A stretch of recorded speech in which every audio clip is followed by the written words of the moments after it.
Welcome back, everyone. Welcome back to the Shield Wardens here in my homebrew world of the Shattered Lands. As pretty much always, we're going to be playing D&D5E, so thank you for joining us live here on twitch.tv/the XP Guild, or checking it out in the future when it finally gets to other mediums. So our party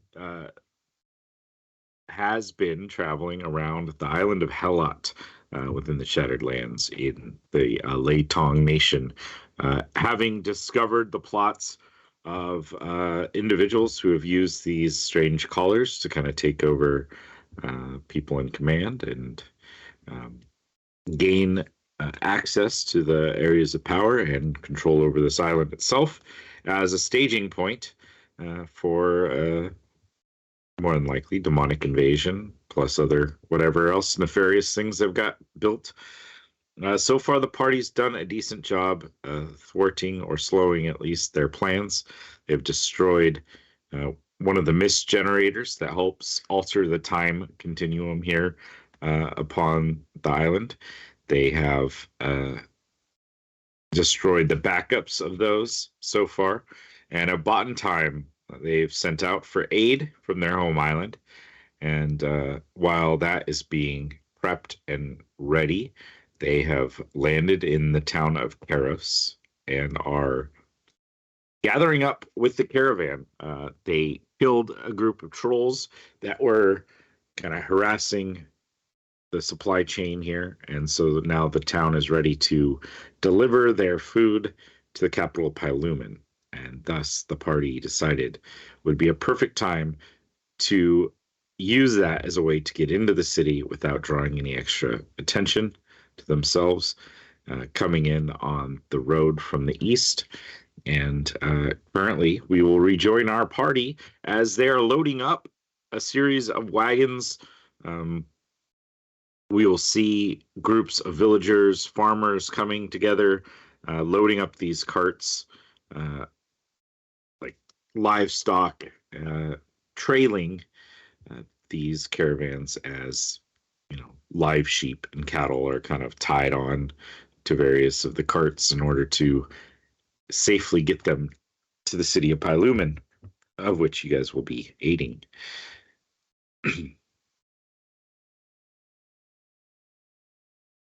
There we are. So, welcome, my wonderful party. Is there anything in particular you guys are trying to work on or do as you're loading up the cart? Anything you're seeking to accomplish before this caravan sets out from Karos towards the capital? I would probably be seeking out Sigranus, because I'd like to have a word with him and see if he has any last minute advice on the best thing for. And I want to do that by having someone actually send a message by sending. Do you want the ring? Quite a little chat. Can I borrow the ring for a second? Do you mind? Of course I thought I could give it up, but I just love talking to people so much. I give back the ring. I take it, like treasure it. My precious. Yeah, I'd like to send a message off to Swan real quick saying, successful movement into city. See you soon. Wondering best defenses, attacks, the collared ones.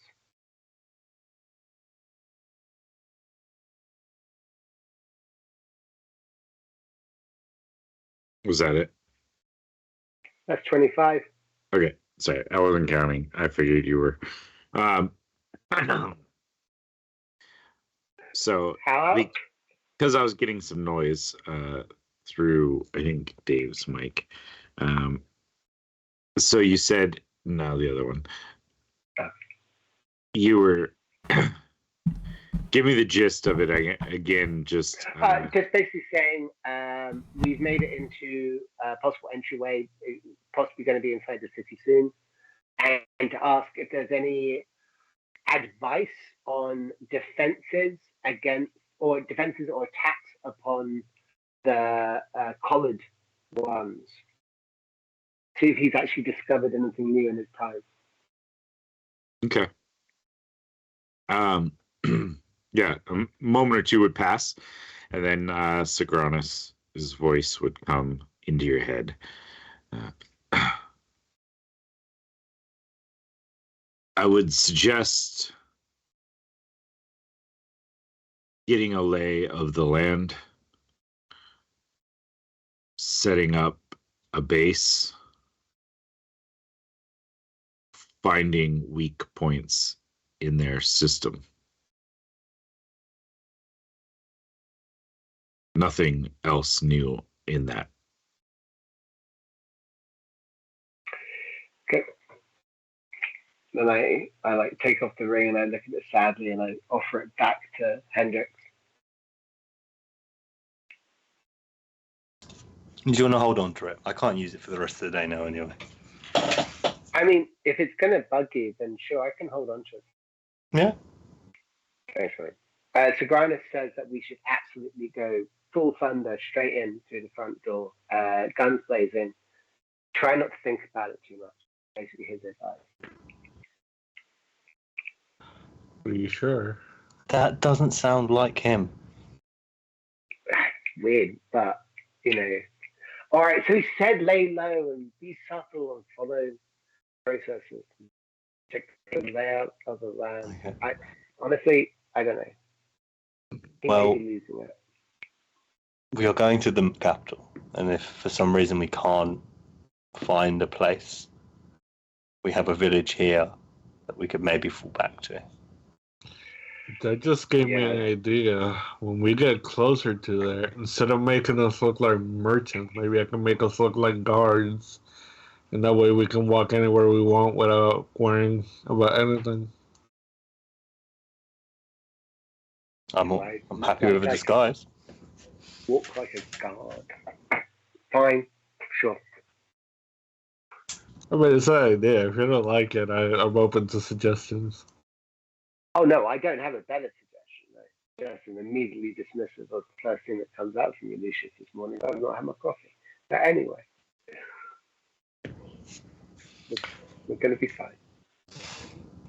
I think while Lucius is helping them put the stuff into the caravan, he's going to try to leave a space where we can just sit down comfortably in there. Yeah, no problem. It's not like they're padded areas or anything, but there's multiple carts that are going. So there will be options to either sit up front with one of the drivers in, split up amongst several of these carts, or sitting atop some of the more like boxed type loaded up things, like the freights and things, or just simply on the back of a lot of these carts, because they'll be tied, like rope tied down to keep anything from sliding off. These are more like a pickup truck sort of thing, but without the bed up, like they've got the square sides to it, but without having a back protector. It's just like ropes tying it down. So there's a little bit of room. You guys can kind of sit there. Or, if you're really adventurous, you could try to like ride a cow or something on the way in. If there's a space, I'll sit up front with one of the people who are steering the reins, just so I can keep an eye out at the same time. We may have cleared one set of ogres, but we don't know how many more there are out there. Ogres, giants, goblins, ugly things. Sounds good. Yeah, and they're definitely happy to have you guys along, even though the immediate threat of these trolls had subsided. They are, they know that you guys are capable of handling yourselves, and having a group that is capable definitely makes their journey more relaxed, more enjoyable. I think Pios would be riding on Phoebus up in front, kind of Okay. leading the whole caravan, scouting ahead. All right. Yeah, no problem. Sounds good. If you want to make like a survival check Yeah. on that. I can do that. Hendrix, if you wanted to give a perception check. Anyone else have anything they'd like to do as you guys set off and start your journey? 23. I think this is I'm just gonna gonna lie down. relax in the back. Hey, you Okay. want to play some poker 1-on-1, you versus me? We got a bit of time to kill. Sure. Okay, I'm gonna lose all my money. I've got time to take all your money. All right. Perfect. So, Pios, as you guys head off, trekking down this road from Karos to Pylumen, excuse me, sorry. You are able to kind of just get a good lay of this general land. Careful because there's a trash truck. Sorry, guys. You will, yeah, you will see. This is a well-traveled road, but well-traveled like with these like farm cart type things. So there are lots of areas where there's ruts dug into this kind of dirt path. It doesn't seem like they've really taken the time to pave any of this. Like there's not like stone really anywhere running through it. It's just series of almost constantly running carts that go back and forth between the two. Primarily, Karos bringing what you assume similar loads as they have now. You can spot that they've done some repair job to it from time to time where it's, someone has come out and kind of worked on re-flattening it out and getting rid of some of the deeper grooves. There are the similar trees, kind of like this more swampy-esque, very damp tree area. In fact, as you guys get moving in this kind of morning-ish time, there is a bit of a mist that's just in here, just the dampness as whatever air, waterborne air that's in this area kind of holds on a little bit longer into the day, stuck between these two kind of ridges of mountains. But it's enough to see through, though, unlike that other fog. Correct. Yeah, this is a very minor, so it maybe limits your visibility to like 120 feet, but it's not like a 30-foot, like I can't see much in front of my face. And you can kind of tell as the day starts dragging on that it starts to burn off, and soon enough, as the afternoon kind of comes in, it will definitely be clear, nice and sunny. You can even spot like the area where the sun is kind of in the distance through a bit of this mist. You see, and Hendrix will see as well, there's the center area. So this will be in the kind of north west of you guys, and it will shift from almost directly west to more northwest as this road travels on.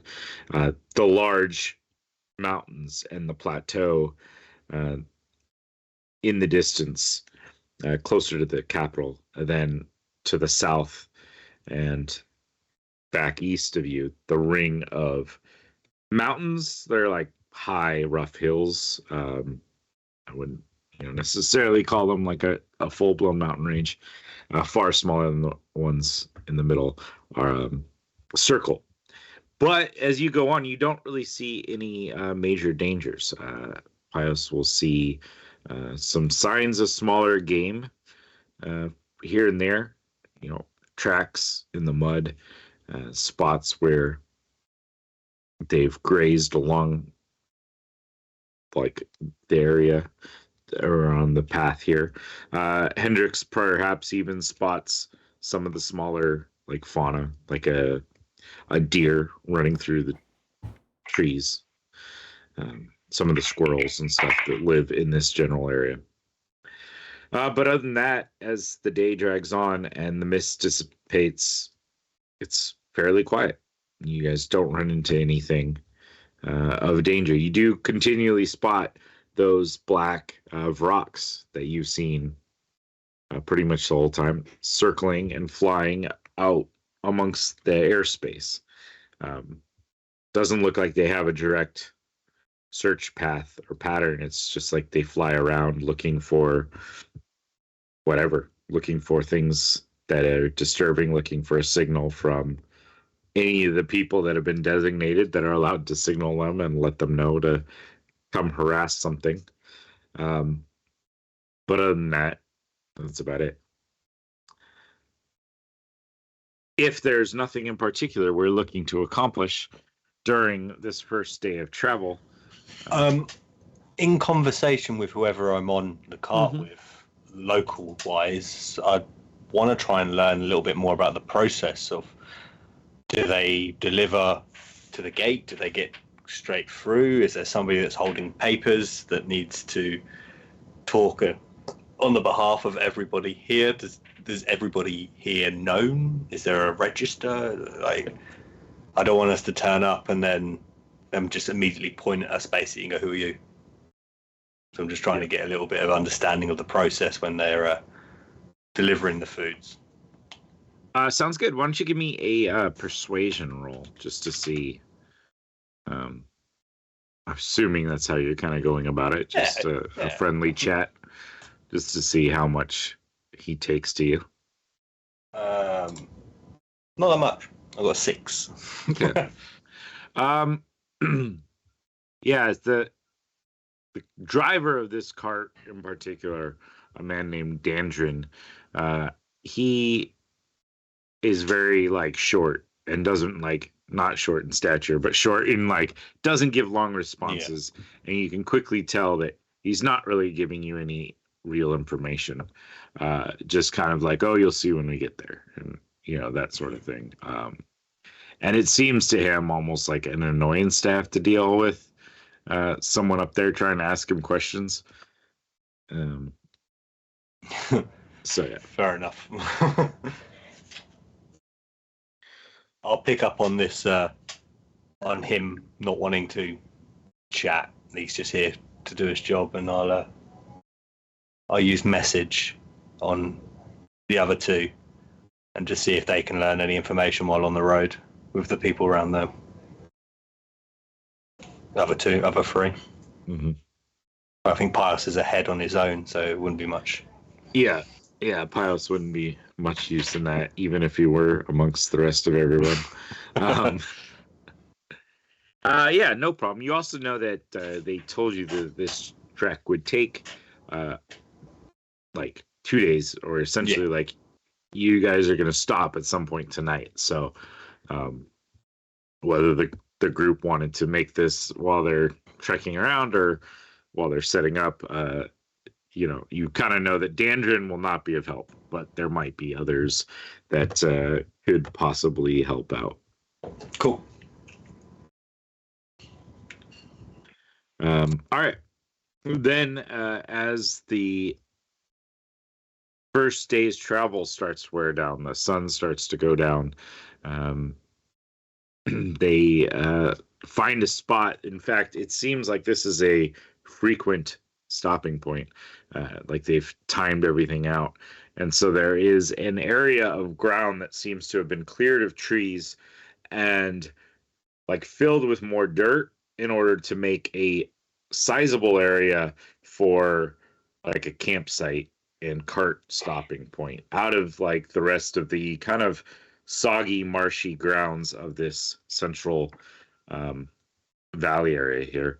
It has a good enough spot for you guys, and you can see the carts kind of come in and they kind of circle around this area, so that all the carts are still ready they can just kind of pull out and maintain, but gives a little bit of a protection from possible wildlife or dangers.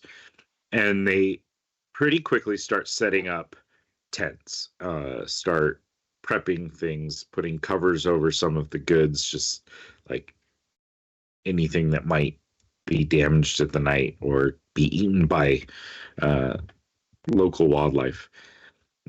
And a fire is set up. They start gathering branches and woods from the local marshland, finding the dried, dead bits of plant life that they can use, and start a decent sized fire. Cooks start people start coming out, start cooking, start throwing in food for stew,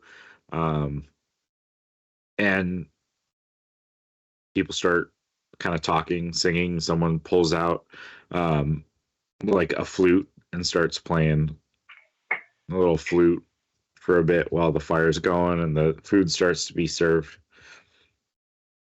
So, I mean, they're out in the wilderness, but they're pretty much acting like they're on holiday. I mean, wilderness is a kind of a broad term for a well-traveled road between these two cities. So you get the sense that they, other than the issue with the trolls, that this is a fairly standard run for them. And okay. You know, there are still people that are like sitting in some of the carts that have like crossbows out, kind of watching the surrounding area. But majority of these guys are farmers and merchants that do this trek frequently. So you get the sense of this like comfortability due to familiarity. Okay. Well, then, I mean, I'll join in. But low key, like I know when I take the lead, I'm very happy to play the rhythm. Cool. You know? Yeah. And the flautist kind of looks over and kind of gives you a nod as they're playing, and in fact probably starts to like test your metal. Like he knows you can play, but like he'll kind of like play and you can see he's got this kind of like almost smirk on his face as he'll like kind of switch up the tune just a little bit, like keeping flows nice, but like, you know, letting you jump in and kind of playing around as musicians may want to do in like a jam session sort of thing. I mean, that's me with a 28 on performance. So yeah, I'm going to destroy this guy if I want to. But I choose to just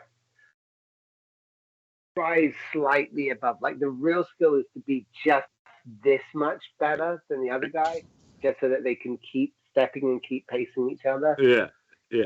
You know, I love it. But I could have dunked on that guy any time I wanted. Oh, for sure. Yeah, you could easily have gotten that guy.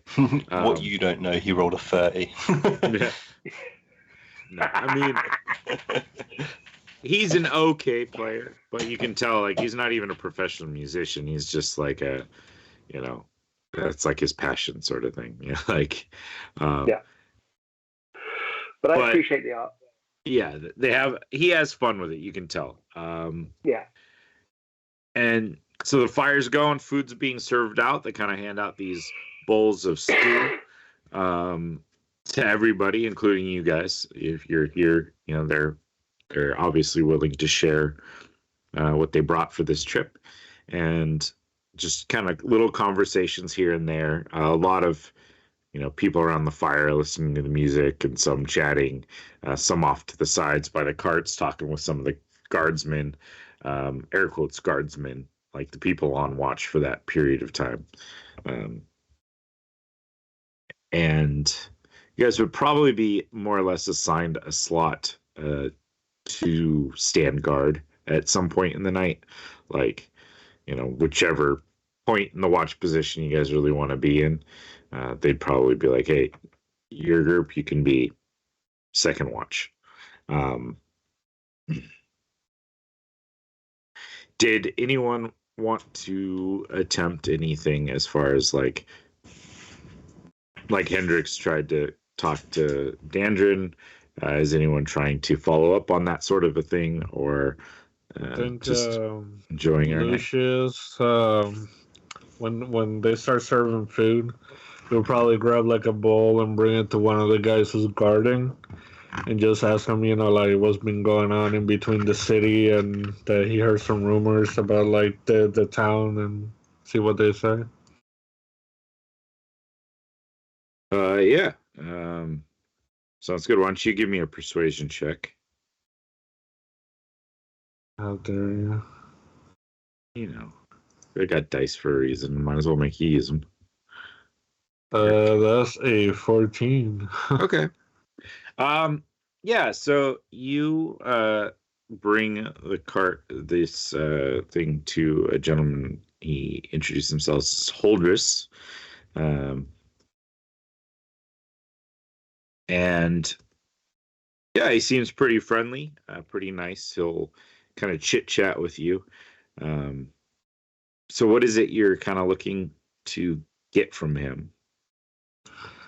I'll just say, we're pretty new to this area, but we heard that apparently there's some weird stuff going on in the capital. Is there anything you can tell us that that could help us out or stay away from? He's seems pretty open. He eating his stew and thanks you for it. And says, yeah, well, we had a little bit of information. I guess we heard there was an attack on the Capitol just a couple days ago. What has it been? 3-4 days, I guess. I don't know, some rebels doing some damage. I guess they stepped up some of the patrols, looking around. That's wild. Yeah. I don't know. I don't get much into the politics of things. They pay our bills by buying our food, and other than that, you haven't seen anything weird like in town with the guards or anybody? I mean, those crazy black beasts that fly around here and there, but other than that, no, nothing too crazy. We're a pretty quiet little town. No one bothers us. Port, so not crazy stuff going on. That's good.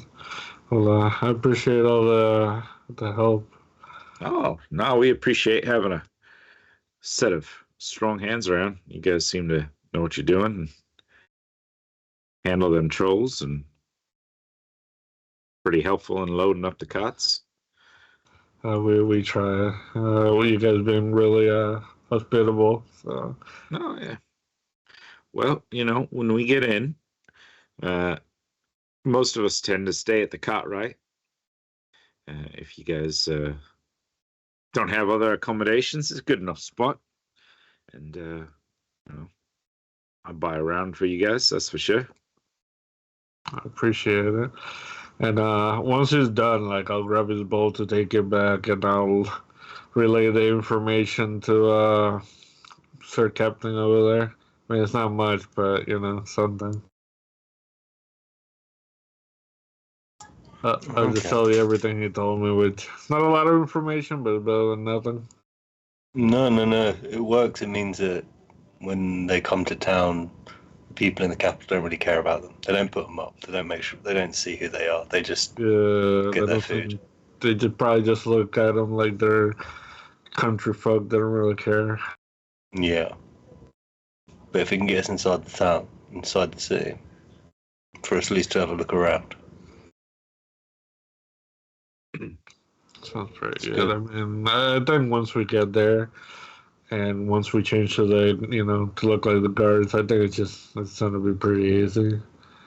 Yeah, I like that idea, but maybe not do it in front of the. Oh no, I wouldn't do that. I figure we go down an alley or something, somewhere where nobody's gonna see us. It'd be weird changing in front of people. I just thought, before we got to the capital, if you were planning on doing it. But no, once we're inside, I'm not that dumb. Well, I've seen you do some incredible things while on this adventure. You know what? You're right. I can't say. Where's Pius though? He went out on the lead, and I haven't seen him since. Probably catching a pig or getting some rocks, or both. Killing pigs with rocks. There we go. I suppose everyone's got to have a hobby. In this convoy, how many people are there total? How many people are there total? There's probably about 20, and then you guys. Okay. So what's that? About 4 carts, 5 carts? There's 6 carts, and then there's some people that like are walking with a sheep or riding alongside. So there's a couple of horses, but yeah.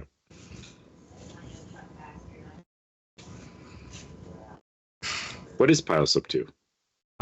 He after everybody started settling down, I think Pios went out hunting. Okay. Sounds good. Anything in particular you're hunting for, or something to feed the group with? Okay. Cool. Why don't you roll another survival roll?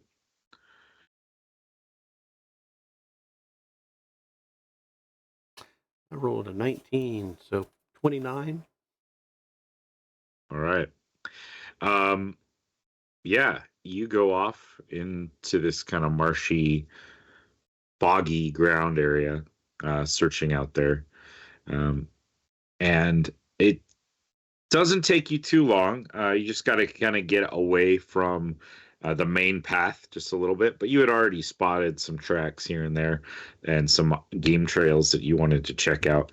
And as you're out there, you end up finding a boar, one of the wild pigs that kind of roam these areas, and are able to kind of bag a pretty decent sized boar and drag it back with Phoebus. Yep. And as they're talking, I just walk up and plop that thing down. Food will be ready soon. As they're all eating stew already. But they look at it like, oh, right on. One of the guys like comes out and starts helping you kind of like skin it, slice it up. Yeah, we'll start spit roasting it, whatnot. It'll take a few hours, but still. So I'm gonna stay up until it's done, basically, and. All right. AKA take the first watch. Yeah, I was going to say, we're doing first watch then, not second watch. Yeah, apparently. Yeah. Looks like we're staying up and making breakfast for everybody. Pork tacos. Sounds good. Sounds like a doc. All right. Yeah, no problem. I'm cool with that. We kind of fade as the night goes. Quietly, no real issues that you guys have encountered, as this the sound of crackling pig fat burning in the fire kind of lulls a lot of people to sleep, and eventually you guys have a later night snack available, slash perhaps something tasty to kind of polish off in the morning. As the rest of the camp kind of settles down, most go to sleep. A few are assigned to your watch as well, just because there's so many carts and so much ground to watch. Plus, even though they seem very trusting, they still seem to be wary of leaving a whole caravan to 4 individuals that fell out of the sky. Makes sense. Yeah. Guys killed trolls. They could definitely kill us. Yeah, well, there's that for sure. All right. The next day dawns fairly much the same. At some point during the night, the kind of layer of condensation and moisture in the air fills this kind of area.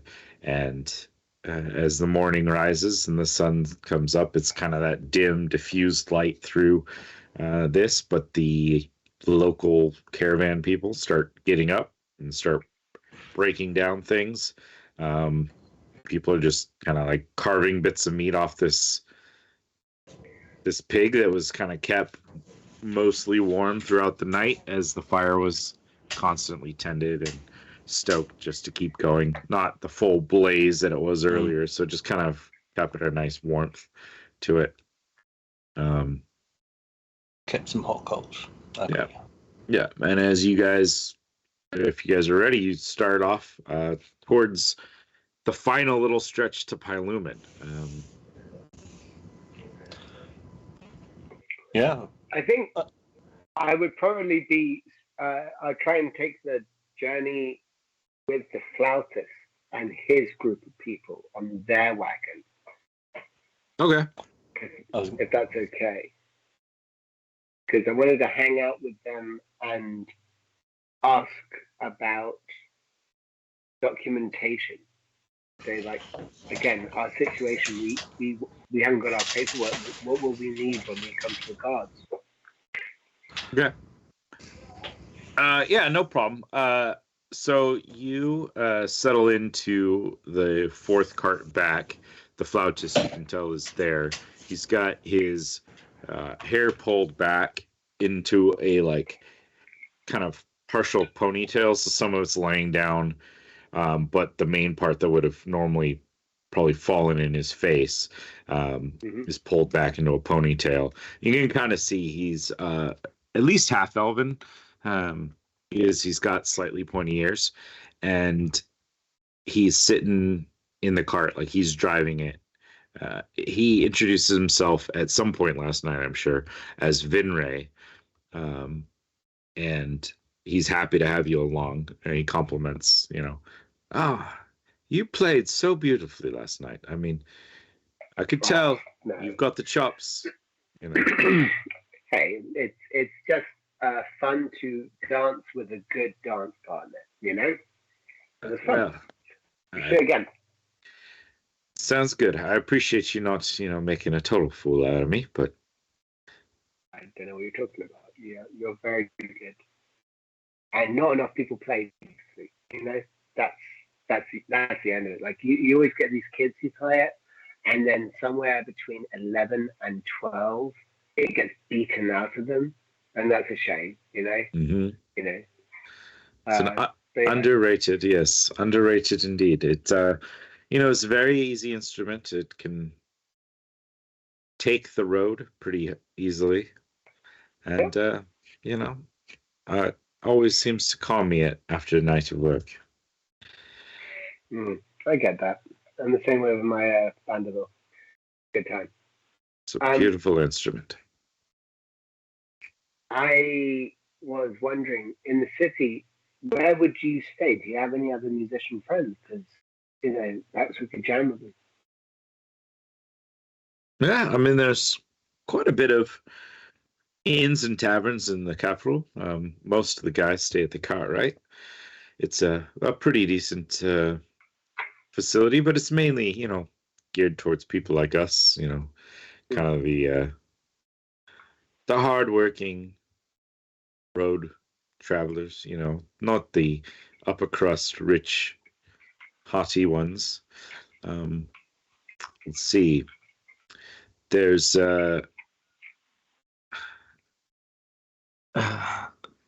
there's the Letong's finest, as they call themselves. It's called the Silver Coat. It's like a higher class, I guess. Like not necessarily the rich and noble, but the decently well off. They got some good musicians there, though. I like to go there sometimes and play, or at least listen to some of the better ones play. And I mean, there's plenty of other spots. Just depends on your scene, if you. No, I think you've actually pretty much nailed it right there for me. That's kind of my vibe. I'm mostly about that fun type, but every so often we do like to live the high life, So it's always nice to hang out with the Lord Muckamucks, pretend you're a king for a day and all that. But I mean, I suppose in the capital it'd be unlikely that we would see any of the royalty or the monarchy out there. I mean, if you really want to go towards like the higher end, the Ruby Chalice, it kind of, yeah, it's right there. Oh, I don't really ever go there. Oh no, sure. It's a little bit much for me, but we're just working on the fact that we're probably going to get some flight insurance, get a payout. So we'll also have a good time whilst we're here, just to see what happens. Yeah. Okay, that's good. Can I ask a question? About your paperwork. What do you show to the guards when you go in? At this point, just give me a persuasion check, just so that we're sure seeing how much he's. That's a nat 20 for 28. Damn. Yeah. Yeah, he seems to definitely like you. Oh yeah, when we go in. Well, I mean, you won't have any issues because they all know us and will vouch for you. I heard at least that your ship went down and most of your goods and belongings were kind of aboard, so I wouldn't worry about it too much. Sure, but here's the thing, and it's going to sound, I say this going in knowing it's going to sound weird. I'm saying this purely off my natural, hopefully. That we don't want to declare the value of the goods at this point. We want to actually go through the notary house, first of all, directly, have them come up with the true value, rather than let our customer know, and then they can give us an overestimation of costings. We end up taking a loss. If we can hold off, don't let anyone know about our situation. So I mean, when you say vouch for us, I assume you mean as members of your village that the guys just haven't seen. Does that make sense? No, yeah, I mean, I don't think that's going to be a big issue. I'll talk to Tam. He's he runs the caravan itself, but I don't think that should be any issue. I mean, guys are just coming in. I understand not wanting much trouble with the local authorities, especially if you're still trying to get your bearings, right? At this point, I just feel like bureaucracy slows down the recovery process and makes it unnecessarily long. Yeah. Yeah. Well, I can understand that. Not much of a pencil pusher myself, so. In fact, my wife always gets on me for not keeping good enough records about the farm. So. Yeah. Well. We'll get you in. There won't be an issue. You showed your finger work for the flute, not for writing down. Well, for other things, but I'm not writing. Hey, look at you. All right then. I'm sure you get the same line. Same line for the girls. I mean, the way you work that guitar. No, it's fine. I'm not saying you jacked my fees. You're clearly older than I am. I'm kidding. I'm going to spend the rest of the day just chilling with the guy. Well, I'll hang out maybe for another couple of hours with him. And then I will make my way back over to our cart and update everyone about the situation from that end. Yeah, sounds good. There are times like during the day where they stop so that, everyone can take a leak or, grab some food, whatever. They have basically like packs of trail rations that they kind of like hand out on these breaks so that people have, hardtack and some like dried fruits and stuff to eat while they ride along. Yeah, and as the evening starts to form, not quite full dark, but starting to dip, the sun's starting to dip down. The mist is obviously long burned off for the day. The sun had been fairly warm today. You guys start spotting in the distance large walls further down the road, and Pios, having probably led most of the way there on Phoebus, would have been the first to have spotted. But you will see the capital city of Pylumen, large walls with towers set up every like 150 feet or so along the city. Maybe further distance, but regulated towers that surround this city with high walls, sturdy stone build on the walls there. And as you get closer, you'll see two large, like double doors that have been swung open that like bridge the area through the wall itself. And there's already a couple other carts that are up ahead. These carts seem to be smaller and more like people that live very close to the capital who are bringing in stuff. But there's guards checking, the couple of people that are coming in. And your cart group will slow down and kind of join the small line. There's like 3 carts ahead of you guys. And the one you kind of come to learn is the caravan leader, Tam, is kind of a robust, dark skin. He's both like a little overweight, but also he's got like the bulk behind it too, like the muscle behind it of like a farm worker who, puts in a good day's work and still then comes home and eats like a like it. So he's building back those calories pretty quickly. He has very short, dark hair that he's kind of like chopped down. So it's a little bit scraggly at times. So he often wears a cap over it. And he'll kind of gather up a couple of bits of papers out of his cart. And as it's your turn, he'll step down and walk over to the guardsman, and you can see him hand off the papers and talk and kind of gesture back towards all the carts, and you probably hear him laughing depending on how close anyone has decided to stick to where the guards and this guy is. I guess I'll ask you guys that. Are you just staying amongst the carts, or any of you trying to listen in on this conversation, or anything in particular you guys are trying to do before you enter into the city?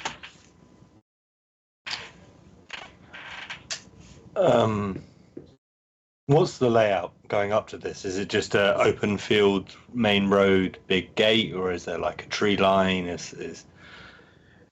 Yeah, so you'll see that the kind of marshland area that surrounds much of this kind of starts to fade away as you get closer to this. So do the trees.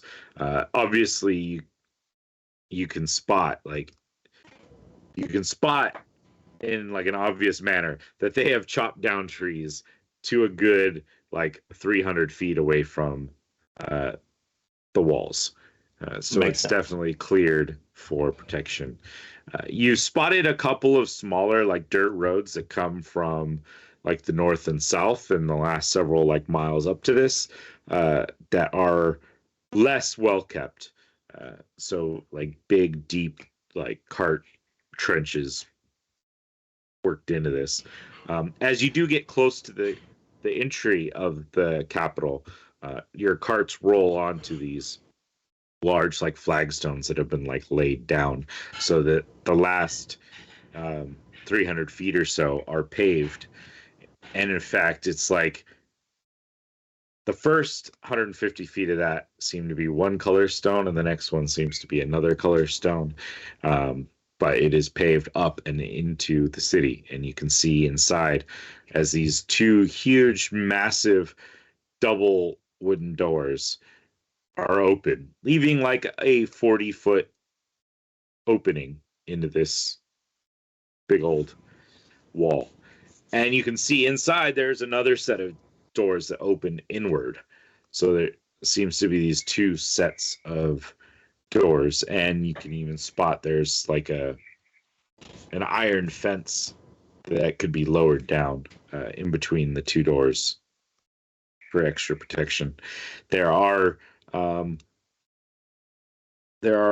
currently 10 guards that you can spot there. Given your passive perception, you'd also see a few that are up inside the walls itself, where there are like slits built into the wall, and you can see there's people up there with like crossbows sitting inside looking out the slits, just making sure everything's okay. You see on these large towers that are, like I said, spaced out 150 feet or so, there are more guards in many of those, and you can spot that there are like trebuchet type, like siege sort of weaponry that are stationed up there, and like a ballista sort of thing, like mounted up there as well. When we learn to disguise ourselves. Well, so far, I know Lucia said when you guys. So I guess that's a question too. When you guys had entered in to the town itself, Lucius had cast a seeming spell to make you guys all look slightly different. Now you've been on the road with him, so Lucius, have you been casting the seeming the whole time, or like I know it lasts for 8 hours, so you could probably go cast, if you can cast it twice a day, you could have probably kept it up. What I probably did is when we got to town, like right before we went to sleep, I cast it again so I would keep it up. Yeah. And I know they gave me some change of clothes and stuff, so I look like one of the people from there anyway, so it's all good. Yeah. So, I mean, it's probably easy enough that, like, if you guys decided the next day after that first night in town not to, like, really look too crazy different, then it's fine. Like, yeah, I also have made it so we looked pretty much similar to what we look like, just, a little. Just enough so that if there are wanted posters sitting there, it wouldn't necessarily flag. Will look exactly like. I feel like I declined on your seeming offer, and I just used my cloak to change colors. So the way I saw it is that if they would have seen us the next day, since we were drinking the night before, they would have just figured out, okay, we were drinking, no big deal type of thing. Yeah. So no problem. I was just curious as to that. So I do apologize. I meant to have this map fully completed, but I got tired of putting little houses in places. So I've got most everything here, and I will finish off the rest hopefully before next session. But we have the layout of the city of Pylumen here for you. So you're entering through this, how do I ping? There we go. This eastern gate opening. Mm-hmm. So that will be kind of where you guys are starting out. The guards take Tam's paperwork, kind of look at it. One kind of rides along. So there's a couple that are like mounted in this group of 10 guards. One of them will ride along and just kind of glance over the carts. And he's mainly just, you can tell that he's just like kind of peeking in at the goods themselves. But it also doesn't seem like they're really doing that crazy of a job to like make sure that everything is perfect and good. And soon enough, the main guard who gets a signal from the one that's been riding along kind of waves Tam forward, and he climbs up into his cart. The cart creaking as his bulk kind of gets pulled into the cart itself, and he whips the horse with the reins a little bit, and it starts to move forward, as do the rest of the carts then follow along, each entering behind Tam's lead cart. As you enter, the city is fairly lively. As I said, it was already kind of nearing the evening time as you guys get in here, and it took you probably 30 minutes or so of just kind of waiting to get this process over with, and you enter. Are you guys all together now? Are you with different cart riders? Who are we? I think we're all together on the same cart at this point, right? I don't know if we're all in the same cart. I don't think that's how we travelled, but we can be now. We didn't travel like that. I mean, you Yeah, had I like thought we 30 didn't minutes of travel that sitting way. there anyways. Yeah. I think I'd ride Yeah, We along. can jump down and move about, or we can keep separate. What do you want to do? I think I'm going to stick where I am until we've made camp for the evening, wherever they set up their carts, just so I know what the situation is. If I see any of the group to go off on their own, though, I will send a message before they get out of range. Just I also run up next to the cart. and Lucius go. is in the cart with all the heavy stuff, pretty much. Okay. Look at Randall. Randy. Look to the left. There's open field. You can put your new business there.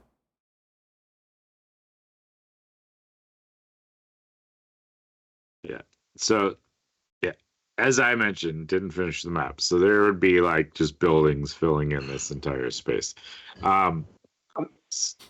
So as you guys enter,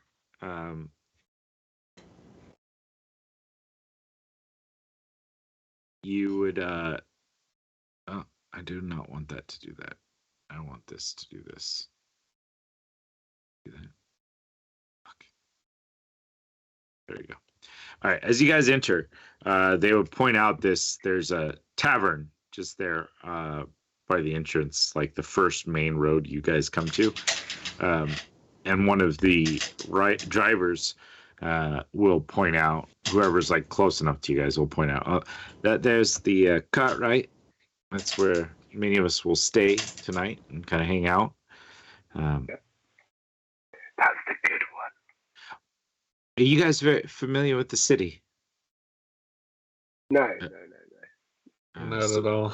So there's a kind of olive skin, middleweight, kind of slightly graying, dark-haired woman who's kind of driving the cart that you guys have kind of congregated in for this one.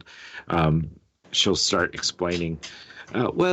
So the roads kind of break the city into like four main kind of quadrants, I guess. There's the Cullum wards. Suppose there's the south side over here is the Garden ward. The north up here is the Temple ward. And then we'll get there soon. You'll see the castle, and that kind of northwest ward is the castle ward, and then finally the market ward, which is where we're going to be taking the goods. So we'll travel through the city for the most part, and you'll be able to see much of this. And any questions, I'd be happy to help and answer. But it's kind of the layout of the capital. Can we move freely between the wards? Once we're within the city walls, does anyone cost you? No, not really. The guards patrol, and as long as you're not causing trouble. Now, the castle ward tends to be a little bit more selective about the people that are up there. So if you look like you're out of place, the guards are more likely to question whether you belong there or not. That's where most like the nobles or wealthy merchants will live, Yes. I say no more about that than the informal choices. Okay. But is there a curfew? Last time we were here, there seemed to be more and more guards checking in at night and start pushing people in. It seems like about an hour or so after sunset, They seem to be enforcing more of a no one on the road without good reason. That's fairly new, Probably though. protect them. Yeah, probably protect them from all the black rocks, isn't it? Maybe those are fairly new too. Don't quite like them myself, but I guess if the prince says that they keep us safe, who am I to question? Prince says they keep them interesting. Okay. Did Prince ever come out of his palace? Does he spend time with the people? Not much these days, from what I hear. Though, I'm not in the capital much, so not 100% sure. But Yeah. I apologize. You've given us a lot of great information. We really appreciate it. This temple ward, is it a known deity? Is it? I'm not asking. Do we know? Like, does this island have a fixed religion? As many of the Shattered Lands in general, they kind of go with a overall pantheon sort of thing. And so it seems like your own would have been as well, that this pantheon, it's mixed. So in fact, as you guys travel this road here, right, so there's this whole road that you're on goes snakes through the city, and as you pass, you'll start seeing various temples of different deities kind of all along this pathway. So yeah, it doesn't seem like they've got a dedicated set one They're not true fools of it. Okay. deity or something. Yeah. So whatever your flavor would be, they seem to have it. Some seem to be far more prominent and popular than others. You do see in the temple ward there is a large tower that is kind of jutting out of the area, and up there seems to be a couple of skyships, some airships that are docked. It seems to be the main kind of dock position is there in the temple ward itself, and you see some activity over there. You'll end up spotting another one as you pass the castle. So if you get towards the end of the temple ward, you will see on the south side there's a large park, a area that's like manicured lawns. The bushes, like the hedges and stuff, are like trimmed and cut. There's like a hedge fence that runs probably about waist high that runs around much of the exterior part of the park with like gates and stuff built into it here and there for people to access it. There seems to be like a pond that has been structured somewhere within the center of this area.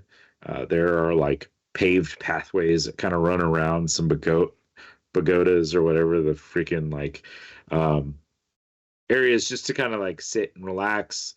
There seems to be quite a bit of people that are like in the park currently, enjoying the evening as the sun starts to go down. There's like people out there with like picnic blankets and enjoying things as like a family. And as you kind of skirt around, your cart's continually going. And it's not a super quick travel through this because it's a decent sized city from what you can tell. And there seems to be, plenty of traffic moving around, people walking around the streets, other carts, other horses. So your caravan's taking a slow, kind of methodic path. You will spot a large stone structure, a castle set within the center of the city facing the garden itself, this central park sort of area. Or its main opening seems to actually be facing there, and there's almost like a natural like square that's kind of formed out of this. Like, so the road kind of goes along, but then from the main area where the road is, it's like paved up, and there's like a big like half circle that's formed to kind of form this entry area to this castle. Its walls are equally impressive as the exterior walls, standing tall and sturdy. Guards patrol heavily these walls. And you can spot there seems to be like two sections of this castle. So there's like an exterior wall that is strong and sturdy that seems pretty good. And then you can see even on the interior, there's another wall that rises even higher, that seems to be probably with a courtyard inside. And then atop one of those towers, there seems to be docked a skyship up there as well. And it is flying the flag of Halat, which is that tree symbol with the sword going down. But similar to the visitor you guys had in the ship that Sagranis blew up, it is without leaves and on a red banner, I believe is what it was. And that same symbol has been kind of on things all around the city, like the entry walls, there's those symbols, and other places there's those symbols. And as you pass through the shadow of this castle, you kind of come to the market ward. You can see all sorts of shops lined up the main road. And you guys probably get to right about here, and the carts start turning down this like side road and kind of start breaking off to various of these buildings within these first two blocks of this ward. These kind of streets, there's more streets than this if you want to picture it like that. These are just kind of like the larger of the streets. Many of these will have like side alleys and stuff like that, but it's not about to do every single building in the city. So it gives you an approximation. Yeah. So it is like essentially an industrial estate then, really. Yeah, I mean, there's not like, factory smoke and stuff like that so much, but in this... No, I'm saying like storage houses and creamery houses, and they have loading bays, so you've got roads that turn into dead ends fucking for no reason whatsoever. Oh, yeah. If you're not on the main road, there's no way you're getting out of this area at all. Yeah, for sure. And as like the carts start splitting off to places, Mary will kind of turn to you guys and say, well, I've got to make this delivery. I don't know if you want to come or if you want to explore the city itself. Like I said, I'll be back at the cart right by end of day before the curfews kind of set in. Mm-hmm. But this is the market ward. There's a large area where there's a market itself, but there's all sorts of shops along here. There's some taverns. There's all sorts of options depending on what you are looking for or desire. Mm. I mean, maybe we can tag along just to see who you talk to, and I'm more curious than anything else the process. Like, you've got all these loose sheep here. Do you get a fair price for them all? I'm just making small talk, but the main reason is I want to see who's in charge of the market district. Yeah. So as you've noticed, like many of the carts go to different buildings. Like they all have their person that they deliver stuff to.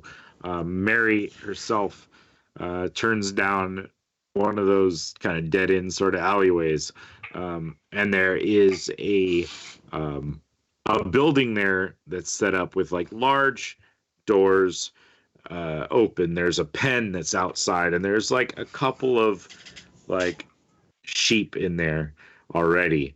The doors are kind of open. There is a minotaur lady there at the door. She's got like rows of braided hair pulled back into like one big ponytail sort of thing. And she is kind of like currently smoking a black root, and she spots Mary pull up and kind of look her over and kind of give her this nod like, oh, there you are. And then kind of walk over. Oh, what you got there? And take Mary's papers. Mary kind of goes over the general stuff. And then the Minotaur will kind of nod. Be right back. She scurries inside, comes back a few minutes later. There are like two kind of dirty and rough looking human men that come out and start like grabbing the sheep, like untying the sheep and leading them into the pen. And one starts unloading things, and the Minotaur kind of comes over and hands Mary like a sack of gold, essentially.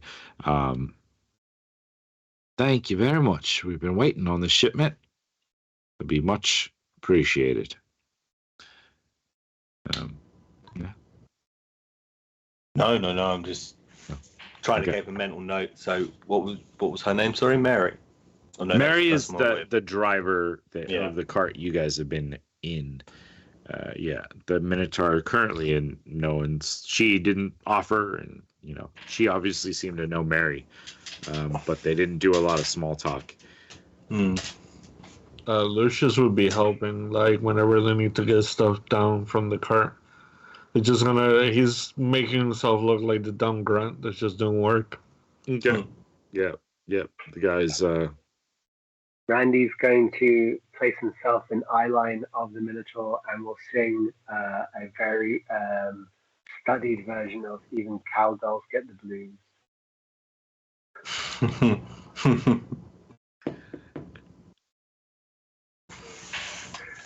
At some point, she'll be like, "Oh, you got yourselves a jester to come along with you, huh?" Yeehaw! Right. Mary just kind of shrugs. She doesn't seem to give a lot of information or a lot of back and forth with the Minotaur. And once it's unloaded, Mary like turns the cart and starts away now, like in currently an empty cart. The moment starts off, and as soon as like she's kind of out of sight, she's like, "Fucking hate that one. She's so fucking annoying." All right, could use a drink. I'm gonna drop the cart nearby. There's a stable we use over here, and then head towards the car right. So you're welcome to tag along, like I said before, or you're welcome to kind of go do your thing. Either way. With the ship, our situation, you know what it's like. I think we may need to find somebody to have a chat with first, just so we can start sorting it ourselves. We can't really rely on your kindness forever. But we do plan on swinging by the cart right and having a drink with you all, of course. All right. Well, enjoy yourselves. Need me to point you towards anything in particular, or you got your general gist of what you're looking for? Well, after we've done that lap, I'd feel like we've seen a bit. So, like, no. I think we can find our own way. Thank you, though. All right. Well, I'll catch you later then. And she kind of like, you too. She leads the cart off, and you guys find yourself within the market ward of Pylumen, the capital city. And I think that is a good place for us to take a short break. So, watchers, join us back in 15 minutes time. We will have a timer running for your convenience, so you know when it's time to come back. Thank you all for joining us, saying hi in the chat. We do appreciate that. And we will be back shortly.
If you are enjoying our content, please consider supporting us through Patreon. Patrons get access to videos early, as well as digital content easily imported into your own game or campaign. Every bit of support helps us grow as a channel. Do you enjoy watching a live game? Do you have Amazon Prime? Please consider subscribing using your Prime sub on twitch.tv/thexpguild. This is a free and easy way to support the channel. Finally, if you do enjoy this content and know others who might, tell your friends and family about the XP Guild.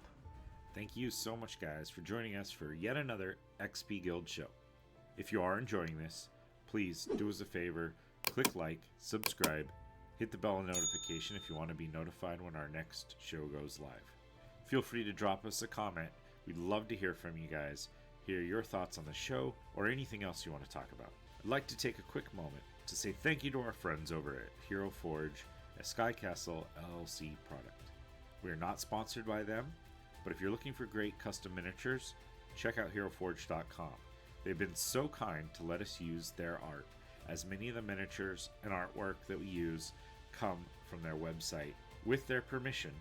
However, they have not reviewed our content, and so what we do does not necessarily represent their views or beliefs. Again, thank you to Hero Forge. 10, 9, 8, 7, 6, 5, 4, 3, 2, 1. Now, let's get back to the show.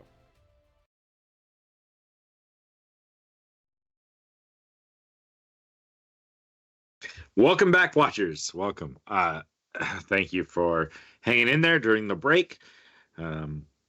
Needed a much bathroom and food replenishment trip, and I hope you are now ready to join us for the second half of this particular session. Our group has entered the capital city with the caravan. They have kind of gotten a lay of the general layout of this capital, and accompanied Mary, this cart driver that they had kind of come into the city with, to the delivery point where she dropped off her goods, and they have kind of gone their own separate ways. The party set to explore a little bit of the city, while Mary was going to drop off the cart and head over to Cartwright, the tavern that many of them had said that they like to enjoy their evenings at while they're in the city. Let's get back to our party, see what they're up to. All right. So you guys are within the market ward, the northern sections of the market ward so far. Mary has just kind of driven her cart off back north, and you guys are left there together. What are you up to?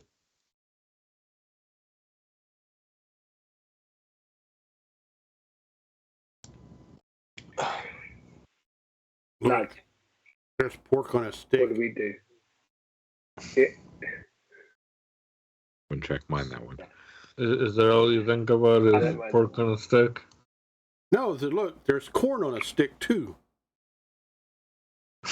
It's just the sticks he likes.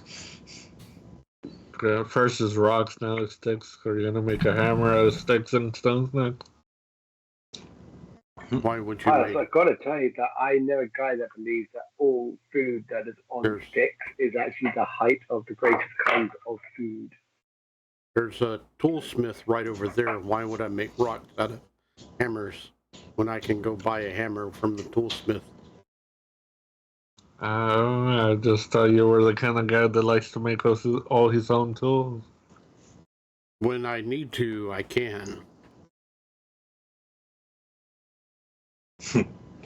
That sounds like the beginning of a bet.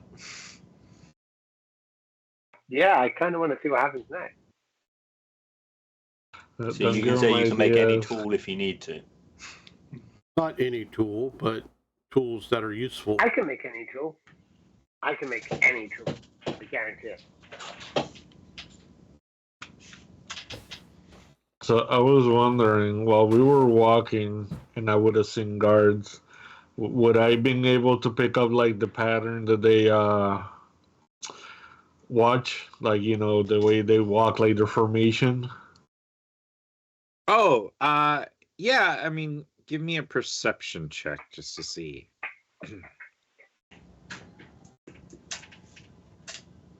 How much you pick up. 23. Yeah, for sure. You got a good look at these guards. I mean, besides just coming through the gate with a bunch of them, you have spotted many of them out here, and they seem to travel generally in groups of 5, with kind of a crimson cloak and like darker shirt undergarments with like the standard kind of splint mail sort of armor that many in the Leitong seem to prefer, with shields and spears mostly. Some of them do have different weapons, though. You even saw someone with like a maul and no shield as they were walking around. They don't necessarily walk in a strict formation that you've seen so far, but just in a close enough group that they are near enough to each other that were something to happen, they can respond. You've seen most of them are on foot. You have seen a couple that are mounted, but the whole squad would have been mounted, kind of riding these horses, which horses outside of like pack animals aren't as common in the Shattered just because it's only traveling around an island, so it's not like warfare. They use it a lot. In fact, like very limited mounted combat is trained in the Leitong military systems, but it seems like there's a few, 1 or 2 little squads that you've seen kind of riding around the city. So yeah, you could get a good enough look at them, to possibly duplicate an appearance of a group, or at least their external appearances if you wanted, and B, general layout of how they walk. It seems like any patrol beat cop sort of thing, where they are just kind of strolling through an area that they have assigned to them. Many of them you see stop and talk to the local merchants that are out there, asking them questions about, oh, how's sales today, or, how's your wife, here and there. You pick up on some of those things as you go through the city. Fairly standard. Would I pick up that they if they seem like really serious or not? Like, that kind of varies between each group and each person, even in the group. They seem to be. I'm trying to more and guess if they're like, if you can tell if they're like serious about it, or they're just doing their job and that's it. Like, do they look like they're really worried or not? Oh, I mean, they don't seem necessarily too stressed at the moment. If you want to give me insight, I guess we could see just how how much you can glean off of picking them up. Let me get some inspiration on that one, because it was so fun. Okay. Just because physical appearance is one thing, gauging. It's a 10, so okay. It's not awful. It's good enough to kind of just get. They seem fairly relaxed, in as much as like this is what they do every day, like, and they seem to be doing the same things. Urgency, pretty much. No, could probably pick up a slight tinge of back in like worry or stress, just based on the recent events that have taken place in the city, or near the city.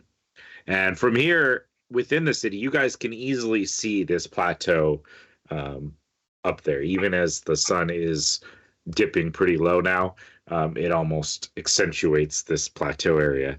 And what was once a fairly flat area, there's now, of course, like a large like crater that is kind of change the view from here.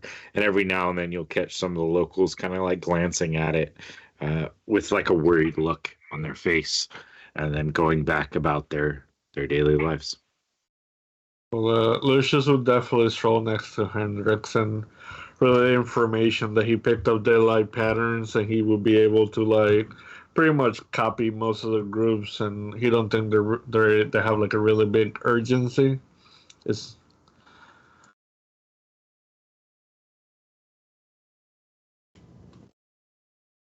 With what you've noticed in your extensive knowledge of the military, do their routes cross, or is it a team per section?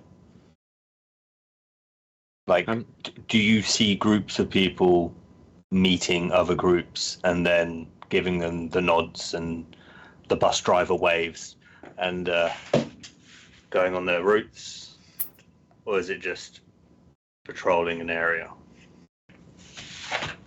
I think he would probably have picked up a little bit of the.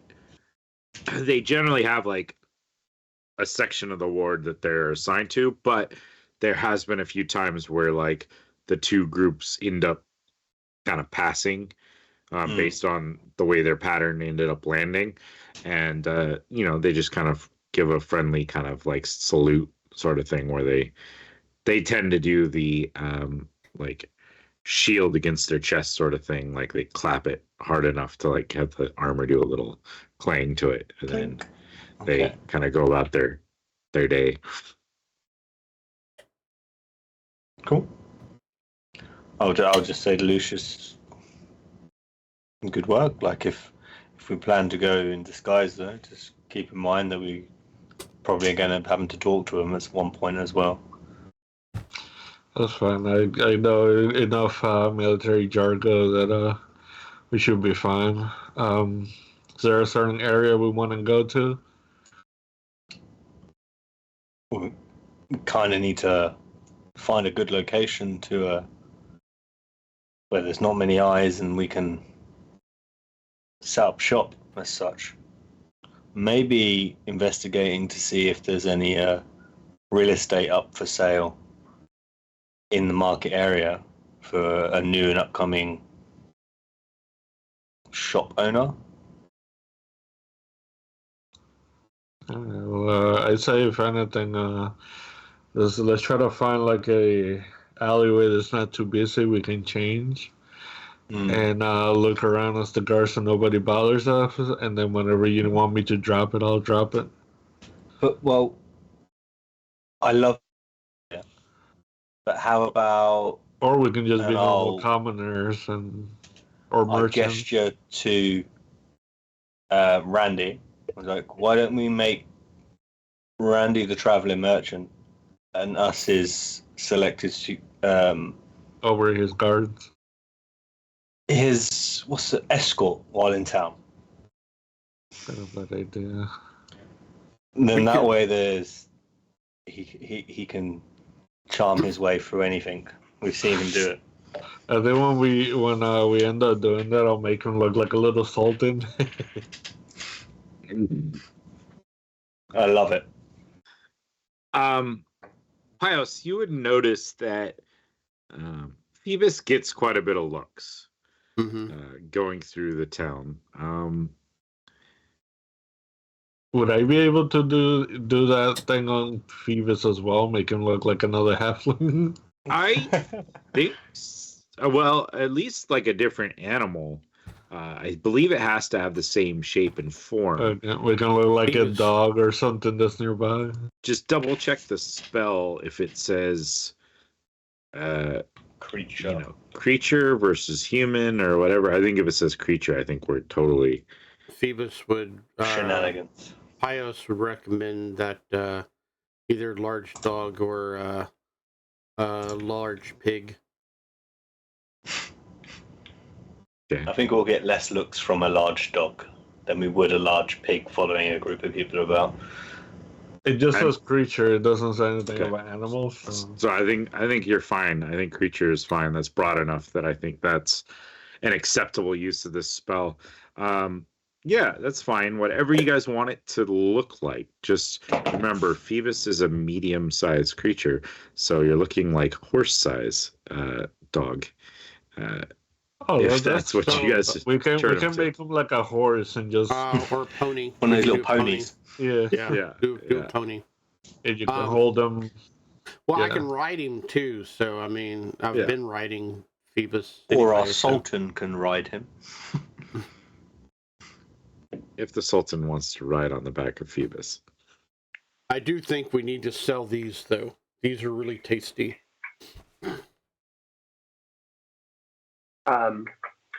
I see what everyone is looking at doing, and I'm like, okay, so you want me to be a sultan? This looks great.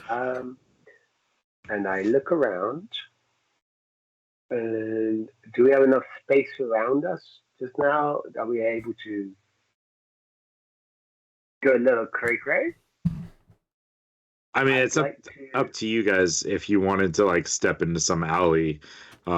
As it's getting darker, the streets seem to be less busy as a whole. So you'd be able to figure it out, like if you guys wanted to step off somewhere and do something.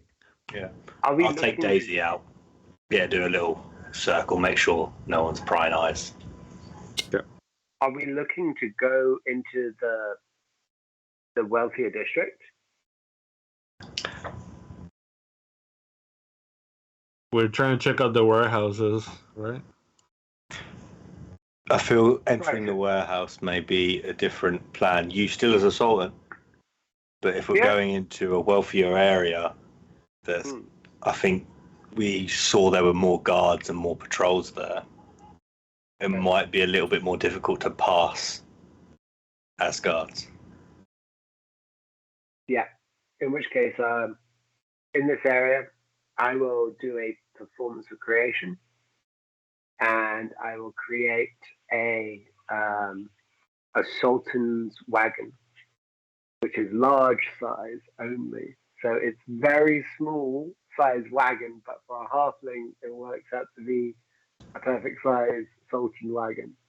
I mean, large isn't awful. That's a 10 by 10. So it's a standard. Yeah. Fairly standard. You gonna hook that up to Phoebus? Yeah, I reckon I am. Have that on for the next 4 hours as it makes a soft shimmering sound as it moves through the street. How does Phoebus take to you trying to mount or load him with a wagon? I imagine very happily. I give Phoebus reassurance that it is all right.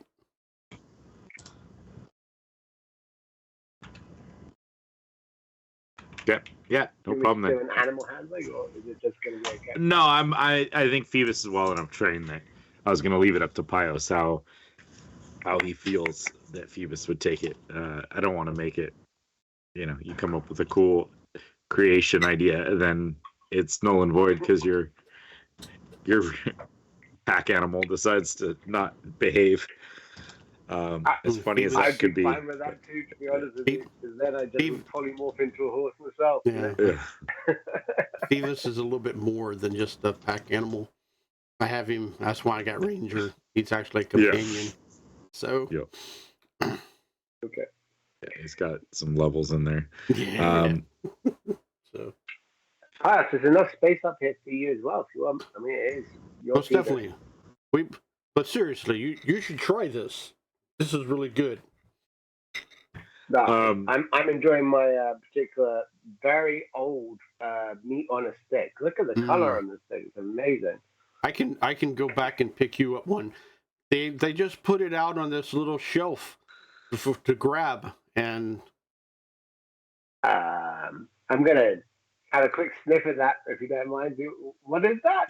it's like a So when you sniff it, it's like a frozen fruit drink that's almost got hints of chocolate to it, and it's served in a mason jar with a metal straw. I rolled a 25 on my sleight of hand, by the way. Everything about it screams Rohypnol to me. Okay, I I watch you having a lovely old time, and I'm like, yeah. Up on the bench, mate. Here you go. I'll just hold on to you. Here we go. Good times. Two small boys. It And could not for nothing, as high as we are, we're only at eye level with you guys.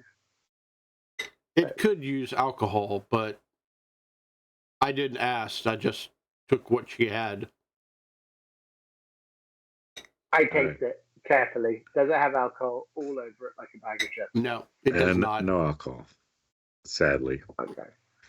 everything's better with that. So, Neither is my so he's coffee. just hyper. Having a good time. Yep. Okay, so you guys have a cart. Are you riding inside of it? Is there someone who's driving it? I would probably I'm- drive it. Is this like a okay. stagecoach style cart thing? Like, so it's enclosed? Yeah. You're looking at a four-wheeled cart with a minaret tower set in the center, and the third level of that minaret, there's a set of seats, and then on the second level of the minaret is the driver's seat, so that Pios is one level below me, and I'm slightly above him on a slightly elevated position. But I'm, again, only at the height of like sitting on someone's shoulders. That's how high up we are. And behind us is just a fold of cloth and secrecy, whatever may be inside that. Right. And the other gentlemen, are they inside or walking along? Well, they're my guards, aren't they? Yeah. Escort walk, one in front, one Walking behind, along, and there's the yeah. driver. Yeah. Okay. I let And- Lucian's take point. What is the aim of this excursion now? What is your...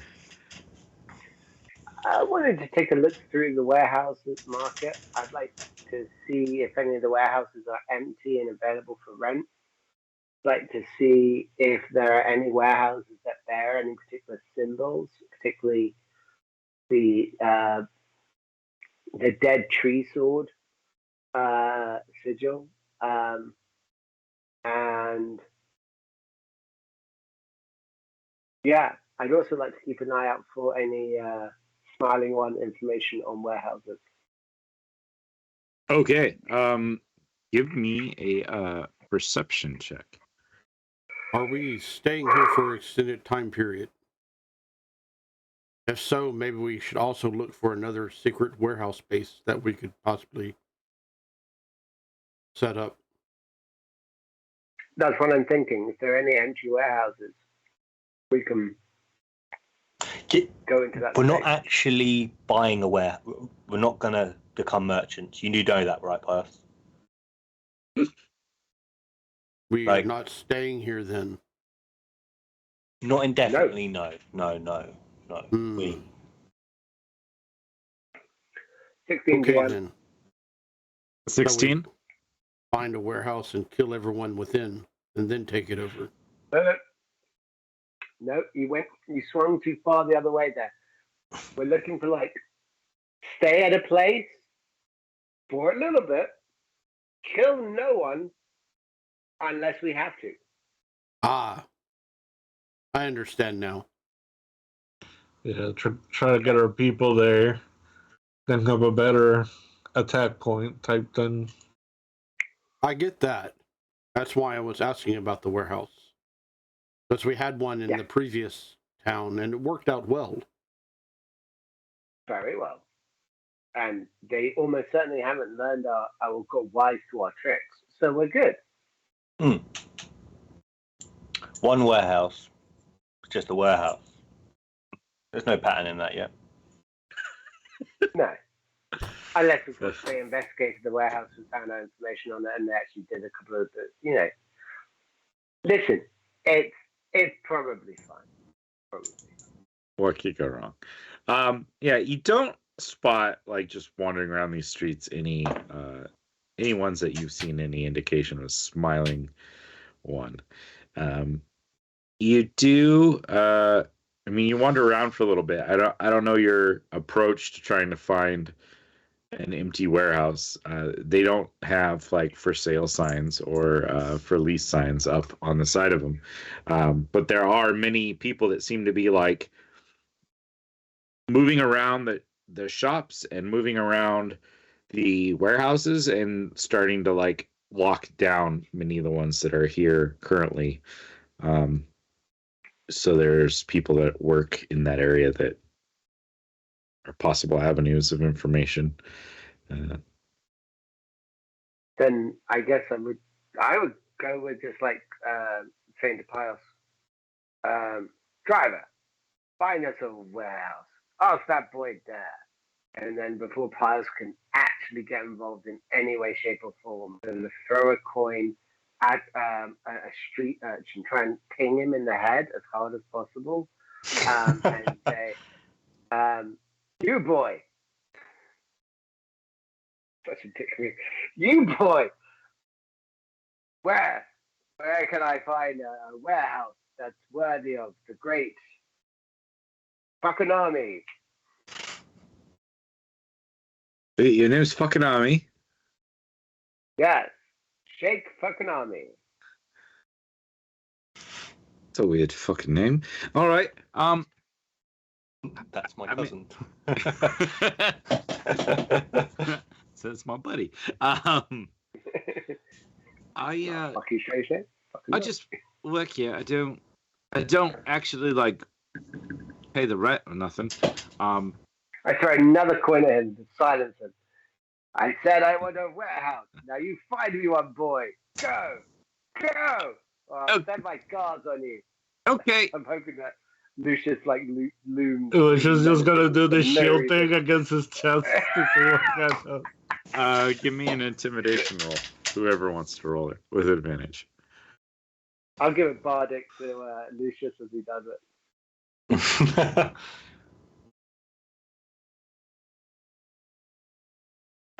Throw another D8 on that, bro. We've got this weird like It's Christmas terrifying Carol as reverse just thing knowledge. going on here. Right? You there, boy? What day is I will it? be extra awful to you. So it's Warehouse 31. day. 31. All right. Yeah. It's the Terry Pratchett version of the Christmas Carol. Mm. He scurries off inside one of nearby warehouses and comes back out, trailed by a kind of rough-looking man, probably human in his probably late 50s. Kind of comes out. What's up? The boy tells me you got a question. Fucking army, right? That's what he said. Fakanami. Fakename. Fakanami. Okay. See, I told you, boy, it couldn't have been his name. No one's got that stupid of a name. Yeah. No one we know. I am looking for a warehouse to rent for a month. I need it to be spacious, but mostly I need it to be discreet. That's why I'm saying this loudly in the middle of the street right now. Totally tracks. Well, the one you want to talk to is Justine Highland. You might Take me to this woman. probably by now. You can find it down at the Blackbriar Inn. It's down at the end of the road there in the south. Seems like it's a long way. What you want me to do? Move fucking into you? Okay, no, just move slightly to the side. And I ping another coin at the boy. And I go, you boy, go to the Blackbriar, fetch this woman, tell her I wish business. The boy grabs the coin and scurries off. I look at him and I go, is he a relative of yours? That's my nephew. Sorry, but it is funny. I mean, he's not too mad. He's probably made a week's worth of his wages. Wait, did I use gold? Damn it! I meant copper pieces. I'm out like 297 copper pieces right now. Frustration. So the Blackbriar, do I sense like this boy's actually going to be successful in this venture? Or would it make more sense for us to go to the Blackbriar? I mean, knowing your knowledge of people, if a warehouse boy came to you and said some rich guy wants to rent something in the middle of the street, leave your drinking and come over here, you're probably better off going to her. Conversely, if I am a poor warehouse boy and I've just made 3 gold pieces inside 30 seconds and I've been sent to a pub, I'm getting riggedy wrecked. That's just you, though, I think. Well, Just have him show us where is that. The boy's leading the way. We can follow. Yes. Don't spare the fever. So we put a horse where I'm from, I say, realizing that the old grizzled man is still right there. And I'm like, at first I realized, all right, let's go. But the boy's gone the other way, and like it's not that wide an avenue that we could just turn the thing around. There's that awkward like 3-point turn moment. Like the entire time, I'm like, no, Arthur, he's getting away. Get that boy. all right. Finally, you guys are managed to get the cart turned around in the street and take the road towards the end of this road, which you're kind of like currently tracing down this road here, following that path down the south. Until you get kind of to the end of that, and you would see the man, that's really big writing. I don't want it that big. Why did that change? I can't do it. All right. I don't know why this isn't working. There we go. Technology. All right. Cool. So this building here. So you see this kind of come on. It's not working because I'm not on the right thing. You see this kind of it's seen better days. So it's got this stone kind of building that probably once was like some sort of warehouse or something like that. That's been then like added on with like a wooden section of the structure, kind of cheaply built, thrown together. You can hear the sound of like people laughing, drinking, the normal kind of tavern signs as you get closer.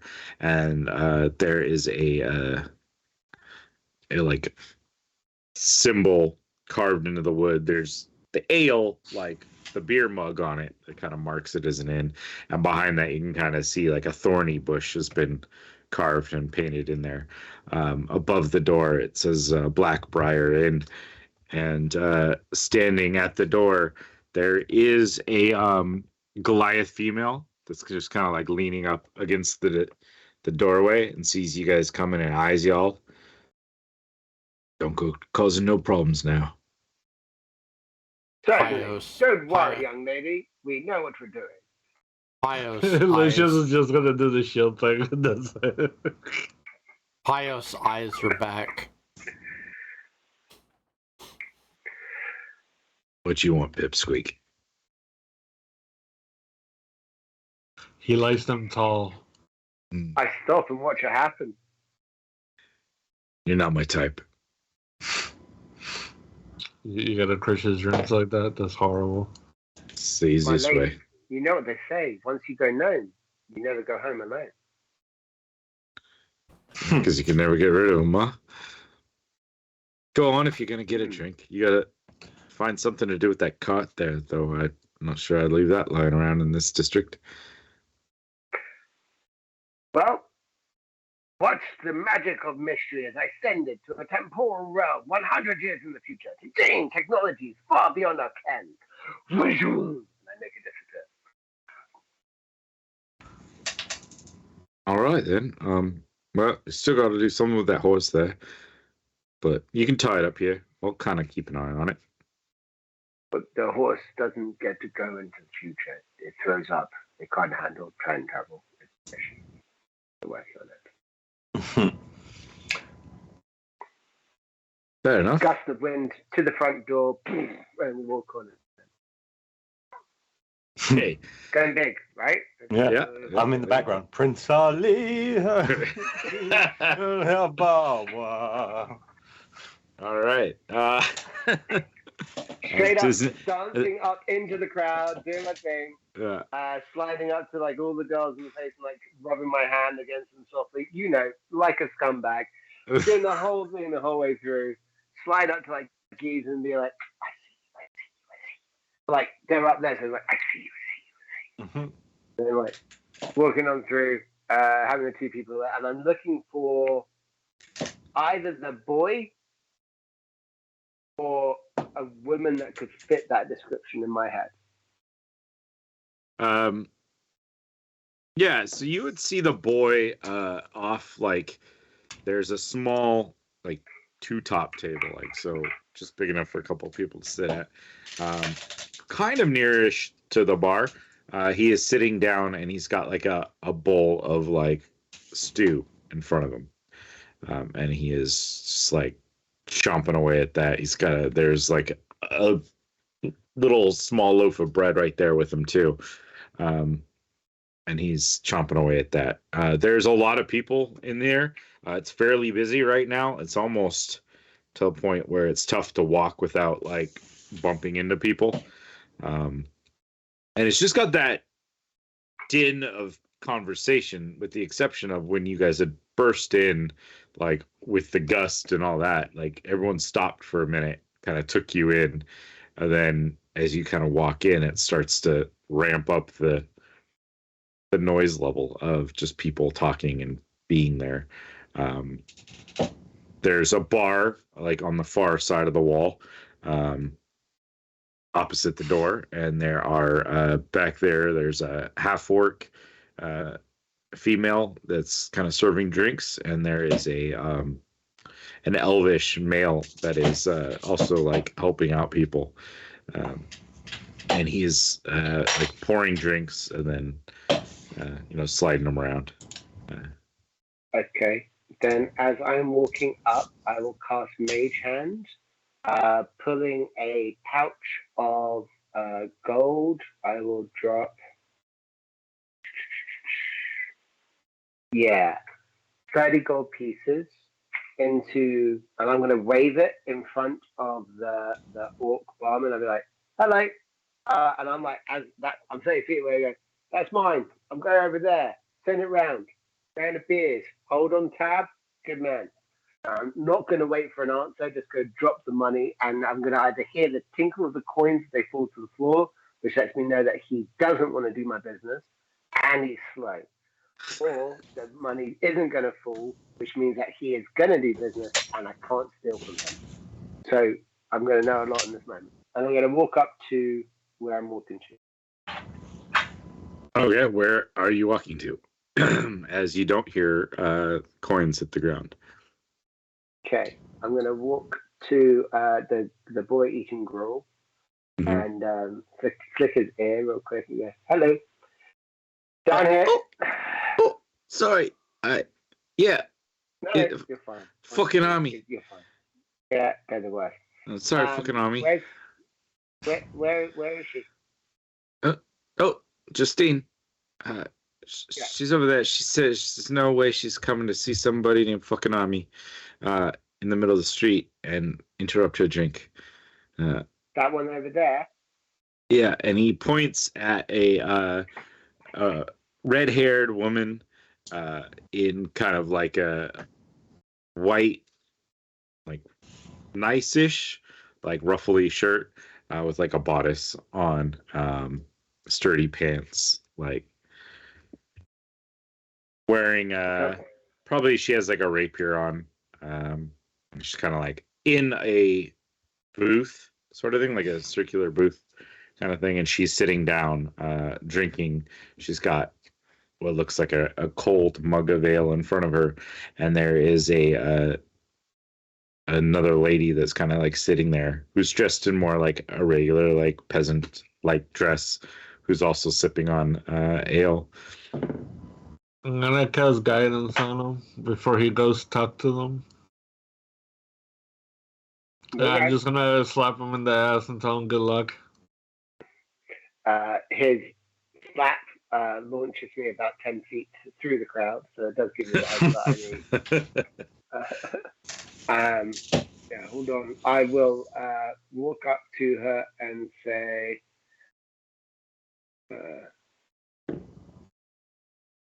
going to walk up. Sorry, apologies, I just got the message there. Going to walk up to this woman and go, the guy, the sheikh, fucking army. I'm the one the looking boys. for business. Yes. You have a warehouse available? I may. I would wish to rent it for the next week and a half, maybe a month. You want a warehouse for just a week and a half or a month? Yes. Still waiting on my transtemporals to come through. What are you going to be storing in said warehouse? Discretion and confidentiality. Hmm. And a whole bunch of nanya. That's gonna cost you, isn't it? I don't mind about paying. I would, of course, pay for such discretion and confidentiality. Perfect.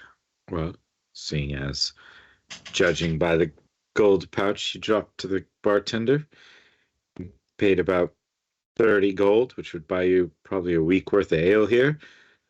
We're gonna say 150 gold for the week and a half. Of course, if it goes to a month, that will be double that. I pay her 200 gold. I'll see now. That's what I like to see, a man that does business right. Here's the thing about doing business right. I've already proven to you money is not the issue. The only issue that matters to me is confidentiality and discretion. The goods I move through here cannot be detected by anyone until I'm ready to sell them. Hey, if Do you have a problem with that? If your coin is as good as it feels, we'll be fine. You don't think a merchant that has many problems with things like that would be drinking in a dump like this, would you? These are my people. Do you know why they're my people? Why? They understand business. Yeah, that's why I like to work here. I also know that if anything were to happen to me in a place like this, I have about, she glances around, 78 people that are willing to defend me. All right. That might not be enough. But okay, we'll find out next time. It's not. That's the point of doing business the right way, right? Exactly. So, any requirements as to proximity or location within the city? I mean, I got some in the market ward in general, but closer to certain districts. I'm going to walk out. I say I'm bored now, and I walk away, and I go over to Hendrix, and I go, and I point, and I make a point of pointing him towards her, and go, we've got the place for a week and a half. She's open to details. I don't want to fuck that up. What place? The warehouse. You got a key, or I've just watched you give that woman a bag of gold. That's all. Go talk to her. She's gonna. I said that you're. Well, just act like you're my guy. Don't lie. Oh, I feel awkward. Let's not talk normally more my thing. walkie. I walk over to this red-haired woman. I fling a gold piece at his head, knowing that he probably can actually dodge it.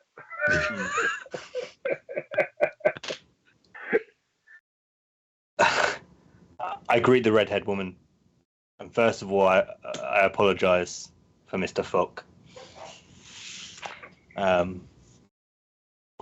He hates the small details. He sent me over. I'm giving that impression that I'm here for the money, and that's why I work for him.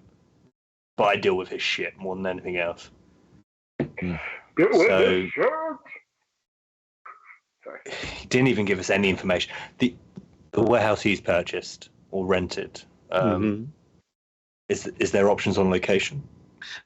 Yes, there's indeed. So somewhere here in the market ward is pretty much the restrictions. I've got some closer to the castle ward, closer to the garden ward, closer to the gates. Just kind of depends on the level of discretion you guys needed, or the level of proximity to where you want to sell. You're a small man with the small details and acts like he's got a small something else. Certainly didn't leave me with much to go by, but luckily I have some options. Well, I know he plans on selling to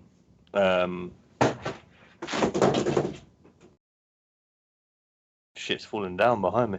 But I literally nearly just got hit by a box. That was all. Oh, there you go. Close to the gate, but also close to the middle, the upper class people. Maybe somewhere northwest of the market ward would be sufficient. I'm assuming you have some sort of keys or paperwork to say that we are renting. Of course. While they're talking, Lucius is gonna go to the bartender and ask to get whatever the two ladies are drinking, and he'll bring it up to them.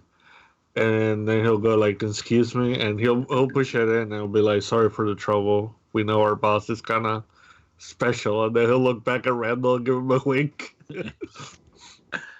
No, it's all right. You know, he's quite an opener. Probably breaks the ice well for two actually strong and handsome gentlemen like you guys. Oh, that's too kind of you. You You'll two know the ladies hat. are quite the looker as well. And he'll step back a little, but he's going to be close to, Hendrik. So close to the castle ward and the western entrance. Is that kind of generally the gist of it? Outside of sight of the guards, I'm assuming, from the gate? Yes. All right.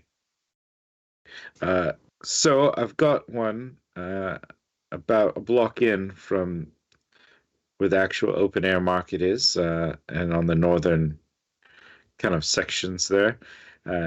It's, but if you want to be discreet, it doesn't have the greatest cart access, but it does have better than normal obscurity as far as easily sighted from the roads nearby. If that would be of interest. Sounds ideal for whatever he's planning. As I look back at Randy, I see him like just arms in the air in the middle of the dance floor. Well, if you're ready, I can send Maricel here with the key, and she can open it up for you and get you guys situated along with some paperwork. Of course, it can be signed by Mr. Fucking Army. Fuck you. Fuck who cares? I don't care as long as it looks official enough.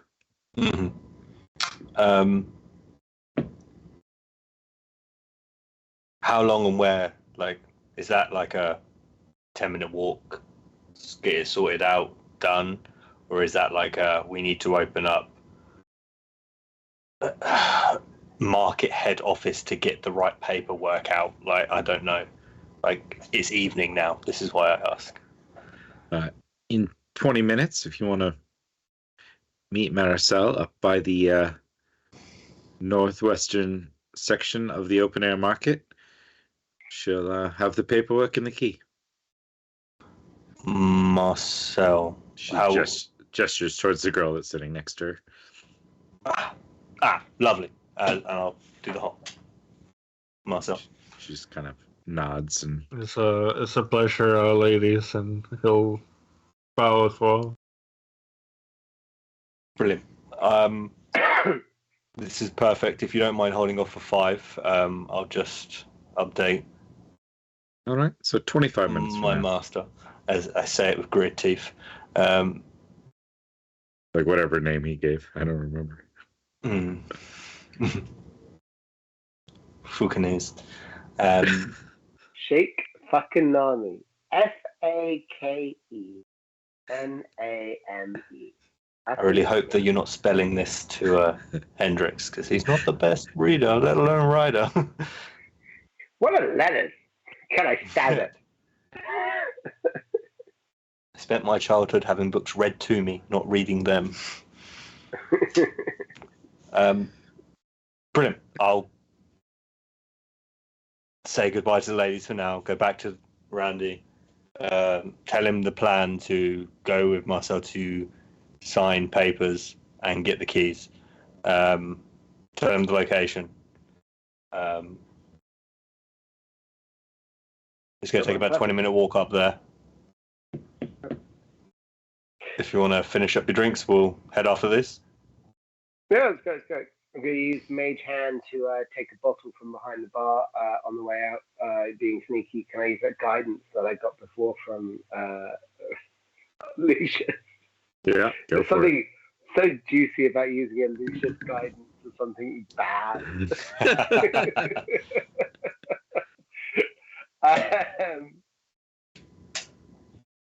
No, I'm going to go to jail, you guys. Is it 1d4? Yeah, that gets me to 11. Hey, double numbers. Maybe no one noticed. This is All really right. bad. You carry it away. You do spot, or at least Hendrix would spot with the passive perception, that the bartender clocked it, but kind of takes a look at the bag of coins he left and shrugs and slides the coin underneath the bar, getting the sense that you just paid 30 gold for a couple of beers and a bottle of very cheap alcohol. So fantastic. It's a perfect crime. Yeah. I give the bartender that look like, sorry. I give a look from the barman like, I know he's saying sorry, and I don't care. This same situation has happened 50 times before. Yeah. Yeah. All right. One of us is Justin Bieber. One is the guy who's got to apologize to Justin Bieber. Yeah. Yeah. So you were kind of instructed to meet somewhere up here. If that's your intention, then Pios, I don't know if you want to. I'll point out the woman we're meant to be meeting, and just see where she goes in case she. Well, we don't know these people yet. Probably best to have an eye on them just in case. I can call Phoebus if you wanna be stealthy. Yeah, we'll walk Phoebus around there. It's more, I want to know where she's going before meeting us, and if she needs to speak to anybody first. And you know you're the sneakiest of us because I give her a bardic inspiration. I'll give him guidance before he goes too, but I'm not gonna smack his ass. I give him a pat on the hat because I don't do magic. Says the one who casts Booming Blade every session. That's more. Well, not this session. Yeah, that's true. Yeah. That's true. Not yet. Yet. Yeah. I We'll have see. 2 cantrips. That is me. That's it. Like, Okay. Fair enough. All right. So Pios, give me a perception check. Okay. Let me see if I want to do something else here. How long does that last anyway? Bardic Inspiration lasts 10 minutes. No, I'm seeing my other spells to keep. Okay. Ah. Yeah. Okay. So I'm gonna go ahead and. Okay. Perception, you said. Mm-hmm. And I got a bardic inspiration, right? Is D8 on top of that if you want it. Yeah. And you can roll that twice because you use one. I don't think you need it though. You got a 24 It's in a there. hell of a roll, bro. Yeah. You still That's got true. to do He wants to stealth shit. see God. Yes. Yes. Yes. He X-ray wants vision. to see the 5 fingers of Buddha splayed Now, across the universe. We'll keep 24 and use the other. How long does the guidance last? Yeah, 10 minutes. The Guidance bardic. is 1 minute. Okay, we'll use guidance with the shit. Yeah, you might as You well. might as well use guidance, yes. Okay, so It's a 29. D4 though. Guidance it's a is D4. D4 though. Okay, sorry. You cheating That's bastard. amazing. No, I'm just- That just- D4 rolled a 5. I was like, damn. I did- Incredible. I did Oh roll shit! a Fantastic. I did roll a 4, so There you 28. go. Yeah. You spot the girl like leaving through like a back door, Yeah, I kind of put like up making her way out. I put up my hood on my cloak, and start maneuvering and whatnot. So, following Okay. her. So anybody that Um, spots me has disadvantage. I think is the way that worked. Yeah. Yeah, no problem. You will be able to kind of follow her out. Your stealth is better than that crap roll, so it doesn't matter. And you spot her go, like she goes like a couple blocks up and then kind of scurries up. There's like a side stairwell to a shop area, and she kind of scurries up the side stairwell to a door that's on the second level of this building, and goes in. If you are you gonna wait outside or Move in closer.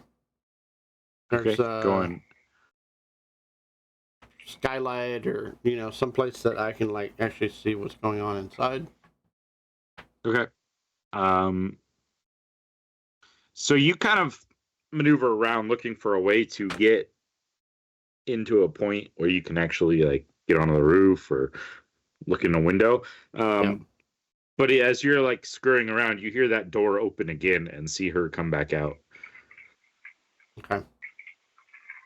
She seems to continue on and start like northward, kind of weaving through some of the alleys, Mhm. and heading up towards the market ward itself. Meanwhile, what's everyone else up to? Finishing drinks, I think, and then trying to get him to Randy to leave peacefully before he gets too much of that party atmosphere, and head towards the market. Soon Alright. we get the sword, soon we can go to the Cartwright and chill with the cool people. Yeah. There you go. Yeah. I'm assuming, unless anyone's going to put up a fight for what that plan is, you guys are able to gather up, start along the streets. You know the general direction of this area. You may not have traveled too much of it, but you walked past the open air market earlier. So if nothing else, you could go down that same street, or you can work your way through some of the back alleys. And eventually you will make it to the open air market. At kind of this point, it seems like all the merchants are done. It is quiet here. The goods that were there have either been taken in entirely or are packed away into like sturdy chests that are like then chained down into spots on the ground and like locked down. There are a few guards that kind of patrol the general vicinity just to make sure everything is safe. And you still see people that are out on the roads and stuff that are like kind of making their way to their destinations. It is now fairly dark, and many of the torchlights have been lit within this area. And you'll kind of make your path up this northwestern section of the open air market. Pios, you have followed this lady up through the market, and she kind of finds a spot that can overlook like this open air market. There's a side street that kind of elevates a little bit. There's like steps that kind of go up down this almost alleyway, and she's tucks herself back in there and just kind of watching just to, get a lay of the land while she is waiting to see the party arrive. What would you like to do as you see her scurry? You've been able to avoid her noticing that you're following her. But yeah.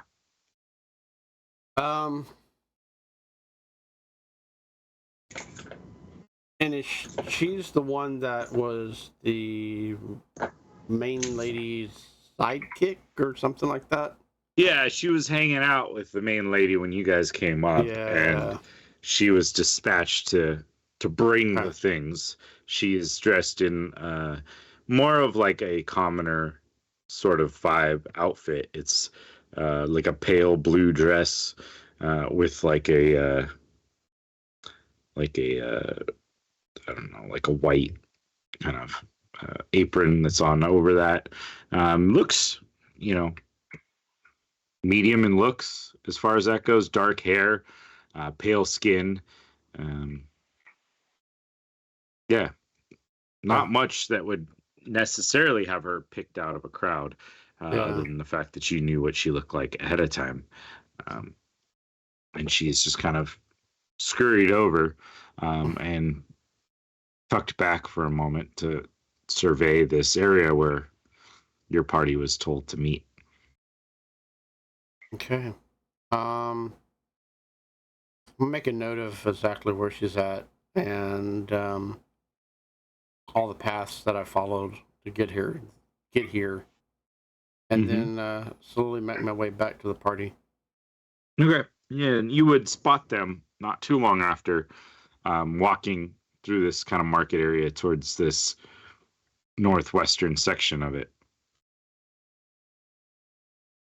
I just kind of sneak up on the party. We will see about that. Yeah. If you guys want to do contested rolls, feel free. I'll leave that up to y'all. Nope. Oh, shit. Not gonna go into battle.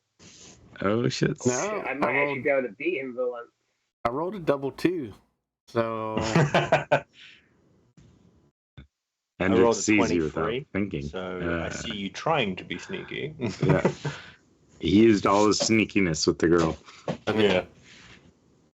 Yeah. In my head, I imagine as I left the bar, I probably would have fallen over, and I can see Lucius throwing me over his shoulder. Maybe I was looking over his back, and that's why I was able to see him coming.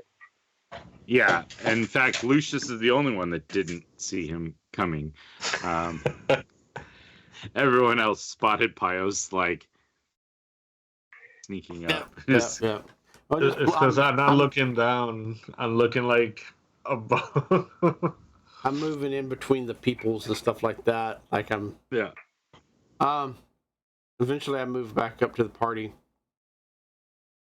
She is tucked away in a higher elevation, looking or overlooking the place that we're supposed to meet. I thought about taking her out, but thought it would be best to wait. Do we need to take her out? Not yet. Waiting on a balcony above the Cartwright? It is a area that's above where we're supposed to meet at. We're meeting her at the north side of the open market. So she's on the second floor looking at that meat place. It's not really a actual building. It's more like an elevated area in an alleyway. Hill? Yes. Of sorts. Well, we're meeting her here to get the keys and look at the warehouse. So, do you want me to go and just kind of watch to see what she does? yeah, we'll head towards that direction. and you're there just in case. In case she tries to run or do us over. We did just meet them in a bar about half an hour ago, so. Did we have a chance in that bar moment for me to have been able to look at on the walls any classifieds or wanted posters?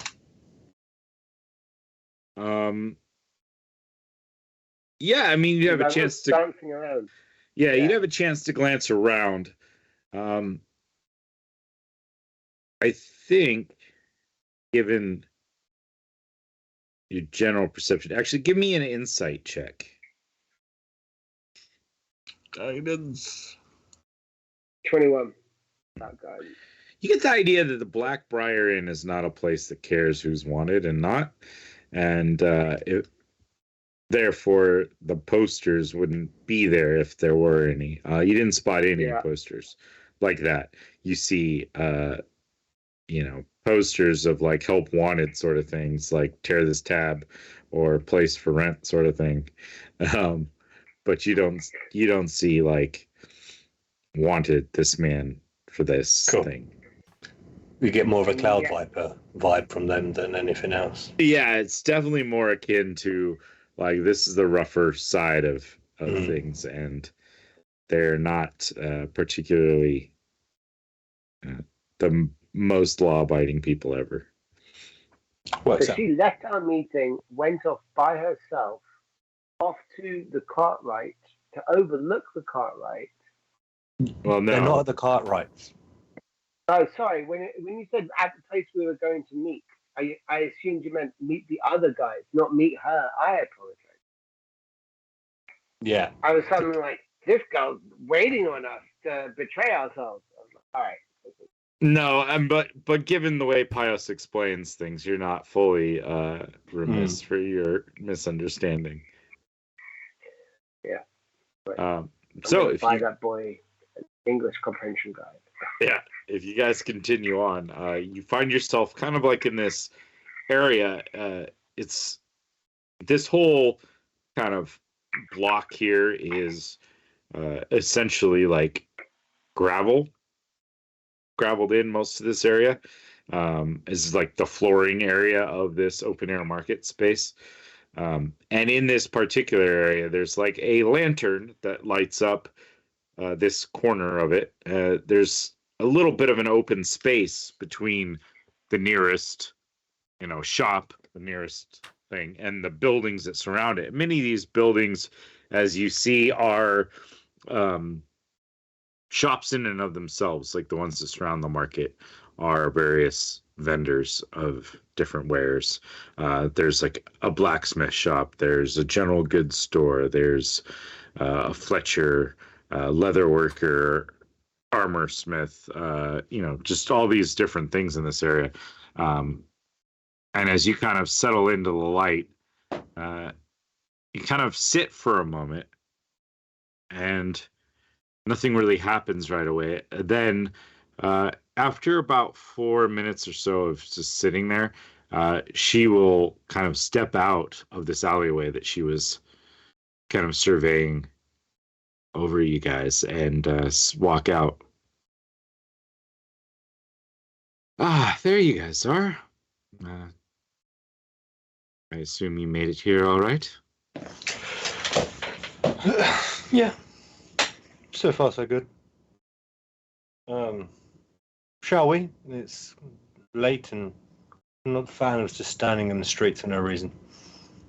Yes, sorry. I just wanted to make sure that you guys didn't have any crazy tricks up your sleeves and didn't bring anyone else along with you that you didn't come in with in the first place. Come. She'll gesture and she'll lead you to this building here. So a couple blocks, like a block down and a block up, there's a warehouse in there. It's in decent enough shape. I mean, it's well enough kept.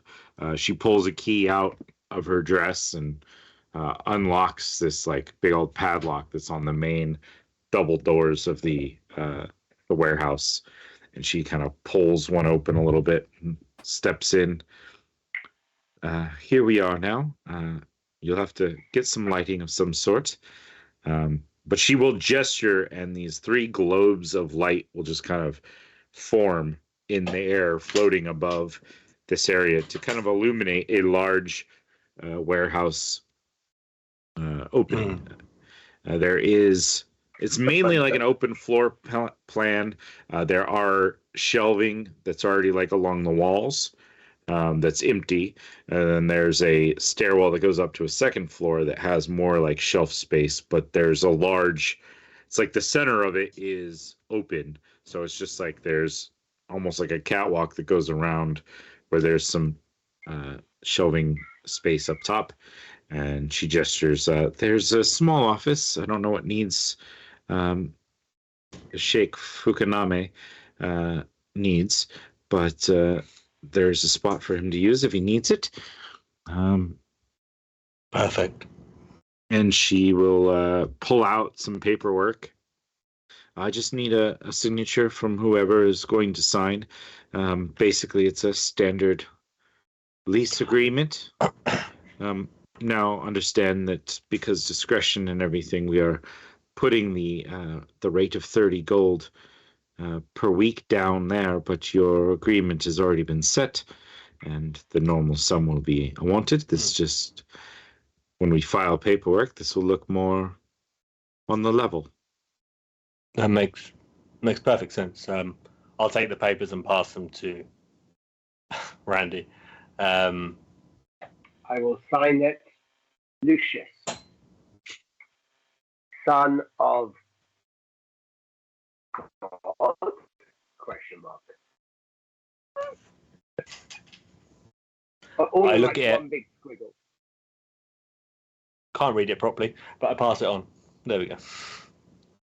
All right, fair enough. Well, here's the key. There's only that entrance, big lock, but Talking of other things around this town and the area we're in, I saw a couple people smoking the black root. Is that what it's called in this, black root? ah, yes, black root. Yeah. If we personal use, if I wanted to find or anybody that deals in that sort of thing, I got told cloud vipers, but I wouldn't even know where to look. Well, cloud vipers don't have as much of a spot here. They tend to stick to the actual, the main ports. There would probably be some sort of presence near the temple district, near the the airship tower. Oh, okay. But I'm not really in that circle. It's more of a evening relaxing thing than anything else. It's completely dry at the moment, and when Fair coming enough. into the island, they mentioned vipers. I didn't know how far they reached, but They have their fingers in a lot of things. But I mean, if you're really looking for it, if you talk to the bartender at the Blackbriar, they might be able to find you a bit of something. perfect. I'll definitely keep that in mind. Is there anything you need from us? I think I've got it. She holds up the paperwork. If you guys need anything, I will be on my way. Enjoy. Good luck. If we wanted to get a hold of you, where's the best place to locate you? Shall we go Well, to the Briar? It's usually the best place to find Justine, and I'm usually somewhere near Justine. Perfect. Thank you. Hopefully we meet again soon. As I usher out the door. Yeah, she walks out the door, and as she walks out, the globulars of light will disappear. Mm-hmm. You're left in a dark warehouse. Oh. I'll throw light on a rock and leave it in the middle of the room. I'm going to do the same thing, but not to a rock. I'd like to do it to a mirror. In I've got a shaving mirror. I'd like to apply it to that, so the light is actually reflected in and then back out from the mirror. Creating All right. an uplight effect. Yeah, cool. I like it. So you guys now have light and the use of a warehouse here in the market ward. Let's see, are there some? I'm gonna follow her back to see where she goes. I rolled a 29 for stealth. Okay. No problem. Can't see this. I've not seen Pios all day. Jeez, I'm glad I'm not fighting because I can't roll for shit today. Yeah, you follow her back. She seems to take a fairly direct path back towards the Blackbriar. She didn't stop off at that place, did she? Nope. Oh. Did not. Eventually, I make my way back to the group. Brilliant. All right. In the process, I go ahead and pick up some more. Well, of that those didn't work. If we go back and talk to the bartender about the Cloud Vipers, maybe I can throw my later friend's name in and maybe we'll get some of the Vipers faster. Oh, I don't know how many Viper members are going to be in this sort of capital area. There may be one or two or few, but it sounds like they operate on the borders coming in and out of the island. Then in the middle. I just figure if we throw like somebody name who's important in their group, they might try to see us faster than later. We've got everything we need from them at the moment, don't we? Yeah, we do. So we have that in our back pocket to get when we need to get someone from. We've got no reason to go back to the Briar tonight. We can. And us going out. Oh yeah, I'm just curious. I don't know if we were going there now or we're going back to wherever. Well, we've got the cart right on the other side of town with all the villagers. We've got now a warehouse that we can start looking at setting up. And it's also later in the evening as well. So, do you want to contact the Sagranos and let them know we have the warehouse or what is it? I can't. Not with, and the ring has already been used today. So, if anything, it's going to be tomorrow morning. I used it very well. She went back to the original location. What, the inn? Yes, here. Have a fruity drink. I got one for everyone. That's yummy. Thank you very much. I rolled a 22. I rolled a 22 on my stealth sleight of hand check. Okay. And you were getting this from a random vendor in the market that just keeps on putting the drinks out for people. Then I just go and swipe them off the countertop. No problem. So you're playing Minesweep, okay? Yeah. Question: did you try it on your way back, Piles? Oh no, I haven't tried these yet. Perfect. All right, everyone got a fruity drink then. It was from the same vendor that I got the previous drink from. So, is everyone drinking fruity drinks? Yeah. Did the vendor piss on them? Can everyone give me a Constitution saving throw? Oh boy. Oh, I ain't. So I didn't realize I'm not drinking this. Okay. I'm not drinking anything, guys. You guys go ahead and drink. I'll watch this happen. 9. Let's see if I got. Piles. Yeah, 13. I think. Okay. No, I don't get a. I only get. All right. Lucius, you on the minute of tasting it, you can or almost probably just smelling it, you can tell that these were left in the open air market after hours because these were the ones that were made first thing in the day, and certainly doesn't smell good at all. Pios, it doesn't taste good as you sip on it. You probably realize pretty quickly. Randy, you start to not feel super great. You're probably going to need to use a bathroom at some point, as this certainly hadn't gone bad before you had gotten it. Yeah. I dash to the bucket. I'll probably take the drinks and like pour them on like some plants nearby. Fair enough. Fair enough. All right. So, anyways, you guys have this warehouse situated out. What would you like to do besides cleanse your body of poison Pios is trying to feed you?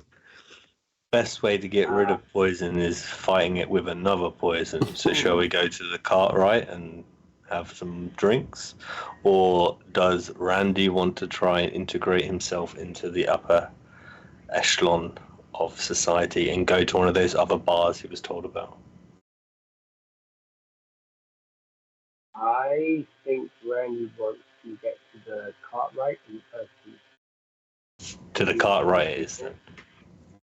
And I will leave behind. Is there a broom in there? No, there's like nothing other than the shelves in this particular warehouse. It was No cleaner's cupboard. Okay. Yeah. No problem. And I'm just gonna join everybody else. Cool. I'll lock it up behind us as we walk out. All right. Pretty good, huh? Nice warehouse. Go inside one day. Shame about the key. It's huge. It's actually a little unwieldy. But at the same time, as soon as I feel it from it, it's gonna be hard to see, eh? Well, you know what they say about people with big keys?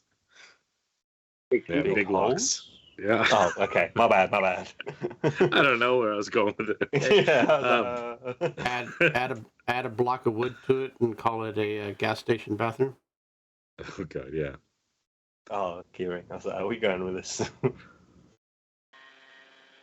Okay, so as we turn up to the Cartwright, are you still looking like a sultan? Like, That's really up to Lucius. didn't you use creation? No, that was the creation No, I was use for the Oh. card. creation at. Let me see how long this thing lasts. It's an 8-hour spell, so it's up Isn't- to you. Whenever you want to drop it, just let me know. And do you want me to drop it on everybody and just meet up with the people at the inn that we were, we came with? Mhm. Or If we're going to meet those people, we should change back to the way that we were when Yeah. we were with those people. just fine. We can like drop it here and leave the warehouse. That's it. Cool. Just for paranoia reasons, when we leave the warehouse, is anybody watching us? Give me a perception check since we're actively asking. Give me guidance. I don't trust it. I'm going to have a look. Oh, guidance. For a total of 15. It's probably the worst roll I think I've seen Hendrix make. But looking around, you don't really spot anyone paying any attention to you. There's a few people that are walking along the streets, but you don't spot some nefarious figure in the dark peeking out at you. Yeah. So you guys are able to travel through the Cartwright. It's starting to get late, and as you walk there, it gets less and less people. And it seems like the guards start, ushering people, like move along, get to your house, get to your place. Probably even say that to you in passing, but it's not like they really spend much time focusing on you. It's just like move along, get your house, get your place. But you're able to arrive at the Cartwright if that's the direct path you guys are taking. The Cartwright is a nice enough tavern. So as you get there, it certainly looks like it was once a different building, and as you get closer, it was almost like a barn at one time, but has then been smoothed over, made to look nicer. It's got a fresh plaster on the outside, red shingled roof, and as you go inside, it's got this it's got a large wagon wheel hanging over the center of it, and from there are like candles that are lit off of it, and various bits of things here are either like wagon wheels that have been turned into tables, like filled in and made into a table sort of thing. Some of the benches are even designed to look like they're like the front bench of a wagon. It's got like ropes and various things hanging on the wall, like tack for hooking up a horse to your cart there. It's got a decent enough atmosphere. There's people hanging out. There's some musicians that are playing by the fire. There's several like basically just tree stumps that have been like chopped, like big sections that are big enough to sit on, that are kind of near this fireplace. And there are several musicians that are kind of like sitting down playing there. The tables are mostly full. It's not quite as packed as the Blackbriar Inn was. And you spot like two tables that are essentially taken up with most of the people that you traveled here with. You see playing with the musicians is Vinray sitting there with his flute, kind of playing along with them. There's a pint of ale next to him as he's, playing, and there's about 5 people playing various instruments. Bartender is a dark-skinned female with like white hair. She seems to be human, anyways, even though she's got this kind of like dark complexion with white hair that's kind of somewhat drow-esque, but she's back there, probably in her late 30s, making drinks, passing things around. She's got like, and you'll spot a couple of the other like the waitresses and like even the bouncer themselves. They all have this like leather apron, sturdy clothes. They all have on them like tools that would make them look like they worked at like a wagon shop. And they're kind of running around serving drinks and bringing out food. A nice atmosphere, good aroma. Mm. What you guys like to do?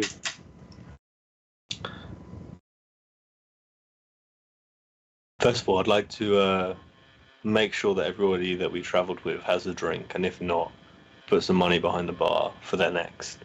I'm guessing in a place like this, 10 to 15 gold should cover. Yeah, just because there's 20 of 20 them. plus you guys. Yeah, it's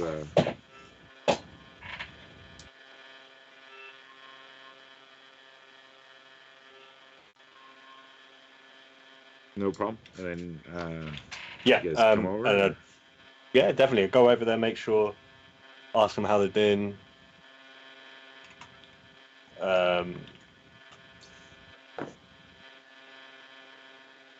Yeah, Imagine go sit down with them, right? Join them.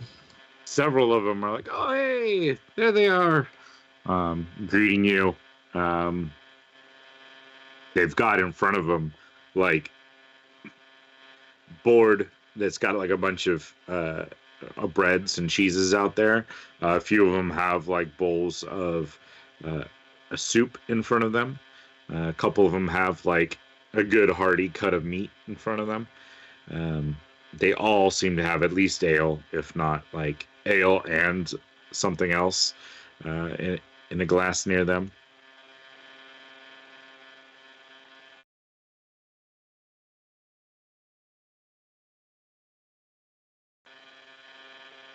Sorry, is that me?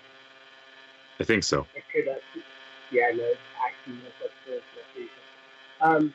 Real quick, gonna join Vinlay up on the stage and will unsling my Bangalore, and this time I will not shy from doing an accent. And that'll be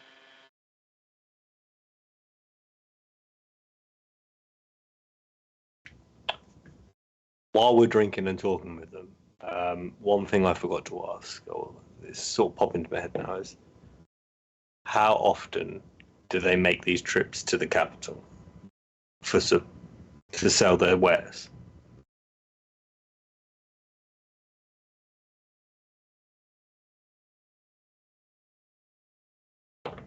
Muted. Is that something you would have asked them on the trip here? Right? I think so. Yeah, it's just like Yeah.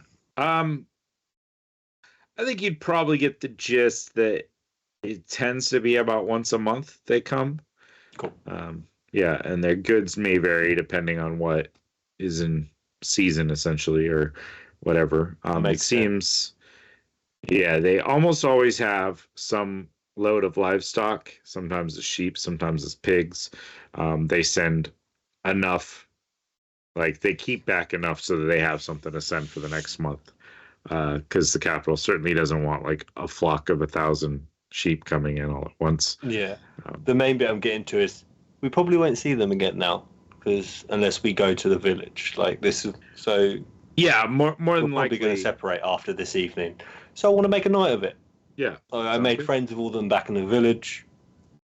I want to make sure I stay friends with them. They're lovely country people, so I get the drinks flowing. Make sure Randy's got the good tunes playing. The atmosphere's fun, nice, and hopefully that rubs off onto the rest of the people in the tavern. Yeah. Yeah, I think in general, Randy's playing his music. He's, I'm assuming, doing well. I haven't seen the roll Get yet. like a fairy light inside the bar so that everyone lights up with bright colors. And just gets them to Barely hear him now. Sorry, buddy. I can barely hear what you just said. But looking at your score, you did a great job. Oh no, I was just saying I was going to throw out a fairy fire into the pub so that everyone in the pub is lit up with bright colors of blues and greens and yellows. All right. So that then I start getting some music going. Basically, I'm trying to create a mid-90s short run big North London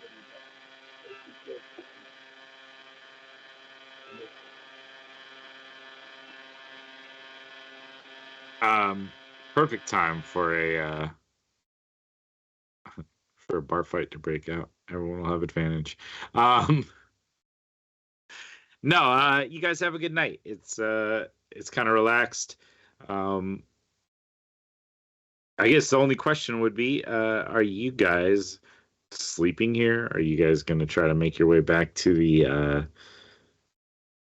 warehouse? I feel we'd sleep here with the rest of them. Like we travelled into town with them. They invited us to stay with them if we did have nowhere to go. Mm-hmm. And because of now this evening's turning into a bit of a goodbye sesh party, we'd relax two of them until the morning and then say our final sober farewells. Sounds good. Sounds good. Yeah. Unless there's anything in particular you're looking to accomplish, you guys have a good time. The group in general, at least those that are hanging out here at the Cartwright, all seem to be nice, enjoyable fellows and ladies that seem to enjoy your company. They buy drinks, you buy drinks, kind of goes back and forth. You guys have a good time. Dandrin, the one that kind of was very short and very little answers, didn't seem to be there. Apparently sleep somewhere else. But other than that, the ones that you were there with had a good time. The other locals partook where they could, like when there was things that you guys were doing as a group, singing along or whatever. And it just seems like this is a good atmosphere kind of inn. There's a few locals, but there's quite a bit of people from outside. Comes a point where it kind of gets late and dark, and some of the locals kind of look and like, and several of them like scurry out, realizing that they're probably a little too late and they're gonna get harassed by the guards on their stumble home. But yeah, the bar staff is nice, prompt, serve decent enough drinks. nothing too fancy. They're not like all fruity and tiki style, much to Pios's chagrin, but they are decent enough for what they are. And I think with that, you guys would be fine to wake up in the morning, the next morning, having stayed somewhere within this inn. And I think we will call it for the day there. We'll start next time with you guys in the morning, saying your goodbyes to the Karos crew that you traveled here with, and we'll see what the plan will be from there, how you guys will decide to plan your invasion or overthrow or whatever it is you decide to do. Just put colors on and enjoying the fun. Whatever you guys decide. With that, I think we're going to say thank you to the amazing people that joined us today. We had a first-time chatter in there too, so thanks for showing up. I'm tired. It's easy. And Penatelos for jumping in there.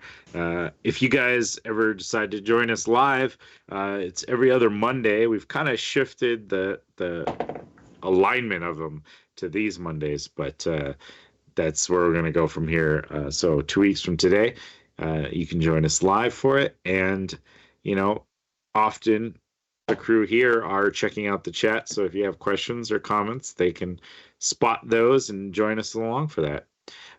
If you want more D&D fun, if this time slot works for you, join us tomorrow.